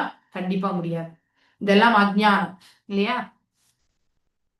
பௌதிக உலகம் முழுவதுமே பிரமத்த அல்லது மூட என்னும் மக்களினால் சுரண்டப்படுகிறது இல்லையா? ஆகையினால் பிரகலாத் மகாராஜா சொல்றார், சோஷே ததோ விமுக சேதச இந்திரியார்த்த மாயா சுகாயா பிரமத்த உத்வகதோ விமூடான். அதாவது நிலையற்ற இந்த இடத்துல இன்பம் உண்டு, யாருமே இன்பம் இல்லைன்னு சொல்லல.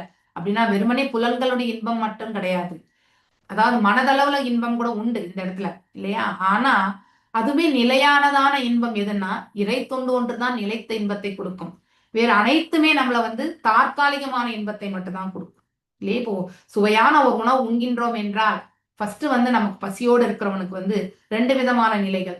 ஒன்று அவன் பசிக்கான உணவு, அதுக்கப்புறம் அவனுக்கு திருப்தி இல்லையா? எப்போ அவனுக்கு திருப்தி ஏறும்? அவனுடைய வயிறு நிரம்பிச்சுன்னா அவனுக்கு திருப்தி வந்துடும். அதன் பிறகுதான் அவன் வந்து அவன் உணவு வந்து அந்த ருசியை பத்தி அவன் யோசிக்க ஆரம்பிப்பான் இல்லையா? இது எவ்வளவு டேஸ்ட்ன்றது வந்து செகண்டா தான் யோசிப்போம். ஃபர்ஸ்ட் பசி இருக்கும் பொழுது உணவு மட்டும்தான், அது ருசியா இருக்கா இல்லையான்றதை பத்தி யோசிக்க மாட்டோம். ஆனா எப்போ அந்த பசியை வந்து அடங்கி விடுகிறதோ ஆட்டோமேட்டிக்கலி நெக்ஸ்ட் நம்ம மனசு எங்க போகும்? ஓ இந்த உணவு ருசித்து இருக்கிறது, இன்னும் 2 சாப்பிடலாம் அப்படின்னு நம்ம மனசு போகும் இல்லையா? சோ ஆனா அனைத்துமே வந்து அது அந்த ஒரு தருணத்துல தான். அடுத்து ஒரு 2 மணி நேரம் கழிச்சு நாம வந்து அதே இன்பத்தை வந்து நம்ம அடையணும்னா கண்டிப்பா முடியாது. ஆனா இறைவனுக்கு ஆற்றக்கூடிய தொண்டினால் வரக்கூடிய இன்பம் நாம் எண்ணி எண்ணி பார்க்கும் பொழுது கண்டிப்பா நமக்கு இன்னும் பக்குவத்தை வந்து அதிகமாக கொடுக்கும் இல்லையா? இப்ப நம்ம செல்வம் பிரபுஜி வந்து கோயில்ல வந்து பூஜாரி வேலை பண்ணிட்டு இருக்காரு, உங்களுக்கு எல்லாருக்குமே தெரியும்னு நினைக்கிறேன் இல்லையா? காலையில மங்களாரத்தில அவர் தான் பண்றாரு, இப்போ ஒரு வாரமா பண்ணிட்டு இருந்தாரு. அவர் மனசுல ஒரு ஆனந்தம் இருக்கும் இல்லையா? அந்த ஆனந்தம் என்பது இறைவனுக்கு அவர் தொண்டு மனஸ்பூர்த்தியா செய்யும் பொழுது என்ன ஆகுனாக்கா அந்த ஆனந்தம் எப்பவுமே அவருக்கு நிரந்தரமாக நிலைத்து விடும். ஓகே, இதுதான் நித்தியமான ஆனந்தம் என்பது. ஆனா அங்கேயே வந்து நம்ம மனசு வந்து சஞ்சலமோடு இருந்தா அப்படிப்பட்ட ஆனந்தங்கள் வந்து எதிர்பார்ப்புகளோடு செய்தா அந்த ஆனந்தம் வந்து நிலை பெறாது. சோ இறைவனுக்கு ஆற்றக்கூடிய தொண்டு அதனால் விளையக்கூடிய ஆனந்தம் எப்பொழுதுமே நித்தியமானது இல்லையா? மேலும் நம்முடைய காரியங்கள் அனைத்துமே இறைவன் நமக்கு கொடுத்திருக்கக்கூடிய கட்டளையாக ஏற்றுக்கொண்டு ஆற்றுவதும் நமக்கு வந்து நித்தியமானது. ஆக்சுவலி அதனால் வரக்கூடிய ஆனந்தம், ஒரு கடமையை நல்லபடியா செய்து முடிச்சேன் அப்படிங்கிற திருப்தி, அது எப்பவுமே நிலை பெறும் இல்லையா? சோ அது மாதிரி நம்ம வந்து நிலையற்ற இன்பத்திற்கு நாம் என்னைக்குமே செயல்படக்கூடாது. கேவலம் புலனுகர்ச்சிக்காக அல்லது அல்லும் பகலும் கிடந்து அயராது உழைத்து தங்கள் வாழ்க்கையினை அழிக்கின்றனர் என்பதோடு முழுமுதற் கடவுள் மீது அன்பு பற்று இன்றி வாழ்கின்றனர். இந்த வரிதான் நீங்க அண்டர்லைன் பண்ணிக்கணும். எங்கே இந்த அன்பும் பற்றும் இறைவன் மீது செல்கின்றதோ அப்பொழுது மேல் இருக்கக்கூடிய அனைத்துமே பக்குவம் அடைந்துவிடும். எங்கே அந்த அன்பு பற்று இல்லையோ மேல் இருக்கக்கூடிய அனைத்துமே கண்டிப்பாக நிகழும், அந்த கோணத்துலதான் நிகழும். அத இதுதான் நிதர்சனமான உண்மை. ஒரு மகா பாகவதர் சொல்லியிருக்கிறது, அதாவது பிரகலாத் மகாராஜ் சொல்லியிருக்கார் இல்லையா? அவர்களுக்காக நான் துக்கப்படுகின்றேன் அப்படின்னா அந்த அளவுக்கு அவருடைய கருணை இல்லையா? மேலும் அவர்களை மாயையின் பிடியிலிருந்து மீட்பதற்காக பல்வேறு திட்டங்களை தீட்டிக் கொண்டும் இருக்கின்றேன். அவர் அதாவது அதற்கான பாதையை அவர் வழிவகுத்திருப்பார். அந்த ஸ்லோகத்துல இருந்து நம்ம புரிஞ்சுக்க முயற்சி பண்ணணும். அதாவது தீவிரமாக செயல்படும் புலநுகர்ச்சிக்காக நம்ம ரொம்ப ஸ்ட்ராங்கா உழைக்கிறோம் பாருங்க. நம்ம எல்லாருமே கர்மிகள். பிரமத்த விமூட விமுக விமூட இந்த 3 வார்த்தைகளுமே அதுதான் குறிக்கிறது இல்லையா? தீரனாக தீரா இல்லையா? சிதாதிர் தீரா அப்படின்னா என்ன அர்த்தம்? சோபர் பர்சன் அப்படின்னா பக்குவமான மனதை பெற்றவன் தான் தீரா அப்படின்னு சொல்லுவாங்க இல்லையா? தீரா என்பது சமஸ்கிருத வார்த்தை. ஓகே, சோ அவன் மனதை பக்குவப்படுத்தியவன். சோ கடமையாக பரமபுருஷ பணி செய்வதே தனது ஃபர்ஸ்ட் கடமை, பகவானுக்கு திருத்தொண்டு புரியறது. இங்கே அவர்கிட்ட இருக்கக்கூடிய அதுவுமே கடமையாக அவர் செயல்படுத்துவார். அப்போ அந்த கடமை ஆற்றும் போது பலன்களை எதிர்பார்க்காமல் செய்யும் பொழுது அவர் எந்த பாவ விளைவுகளுக்குமே ஆட்கொள்ளப்படுவது கிடையாது. புண்ணியங்களும் கிடையாது, பாவங்களும் கிடையாது இல்லையா? பகவானுடைய கிருபை கொண்டு அவன் நல்ல ஒரு கதியை அடைகின்றான். சோ இங்கே அவருடைய கண்ணுக்கு புலனாக வில் அம்புகளினால் கொள்வதற்கு எப்போதும் தயாராகவே இருக்கிறார். யாரு? இந்த பூர்வ சித்தி. அக்னிதரும் பூர்வ சித்தியிடம் இது பற்றியே வினவினார் என்று இந்த இடத்துல சொல்லப்பட்டிருக்கு. 8th ஸ்லோகம் நாளைக்கு பார்க்கலாம். ஓகே, வாஞ்ச கல்பதாருபியஸ்ய கிருபா சிந்துபியேவ ச पतितानां पावनेभ्यो वैष्णवेभ्यो नमो नमः। अनंत कोटि वैष्णव वृंद की जय। नामाचार्य हरिदास ठाकुर की जय। हरे कृष्ण कृष्ण कृष्ण हरे हरे, हरे राम राम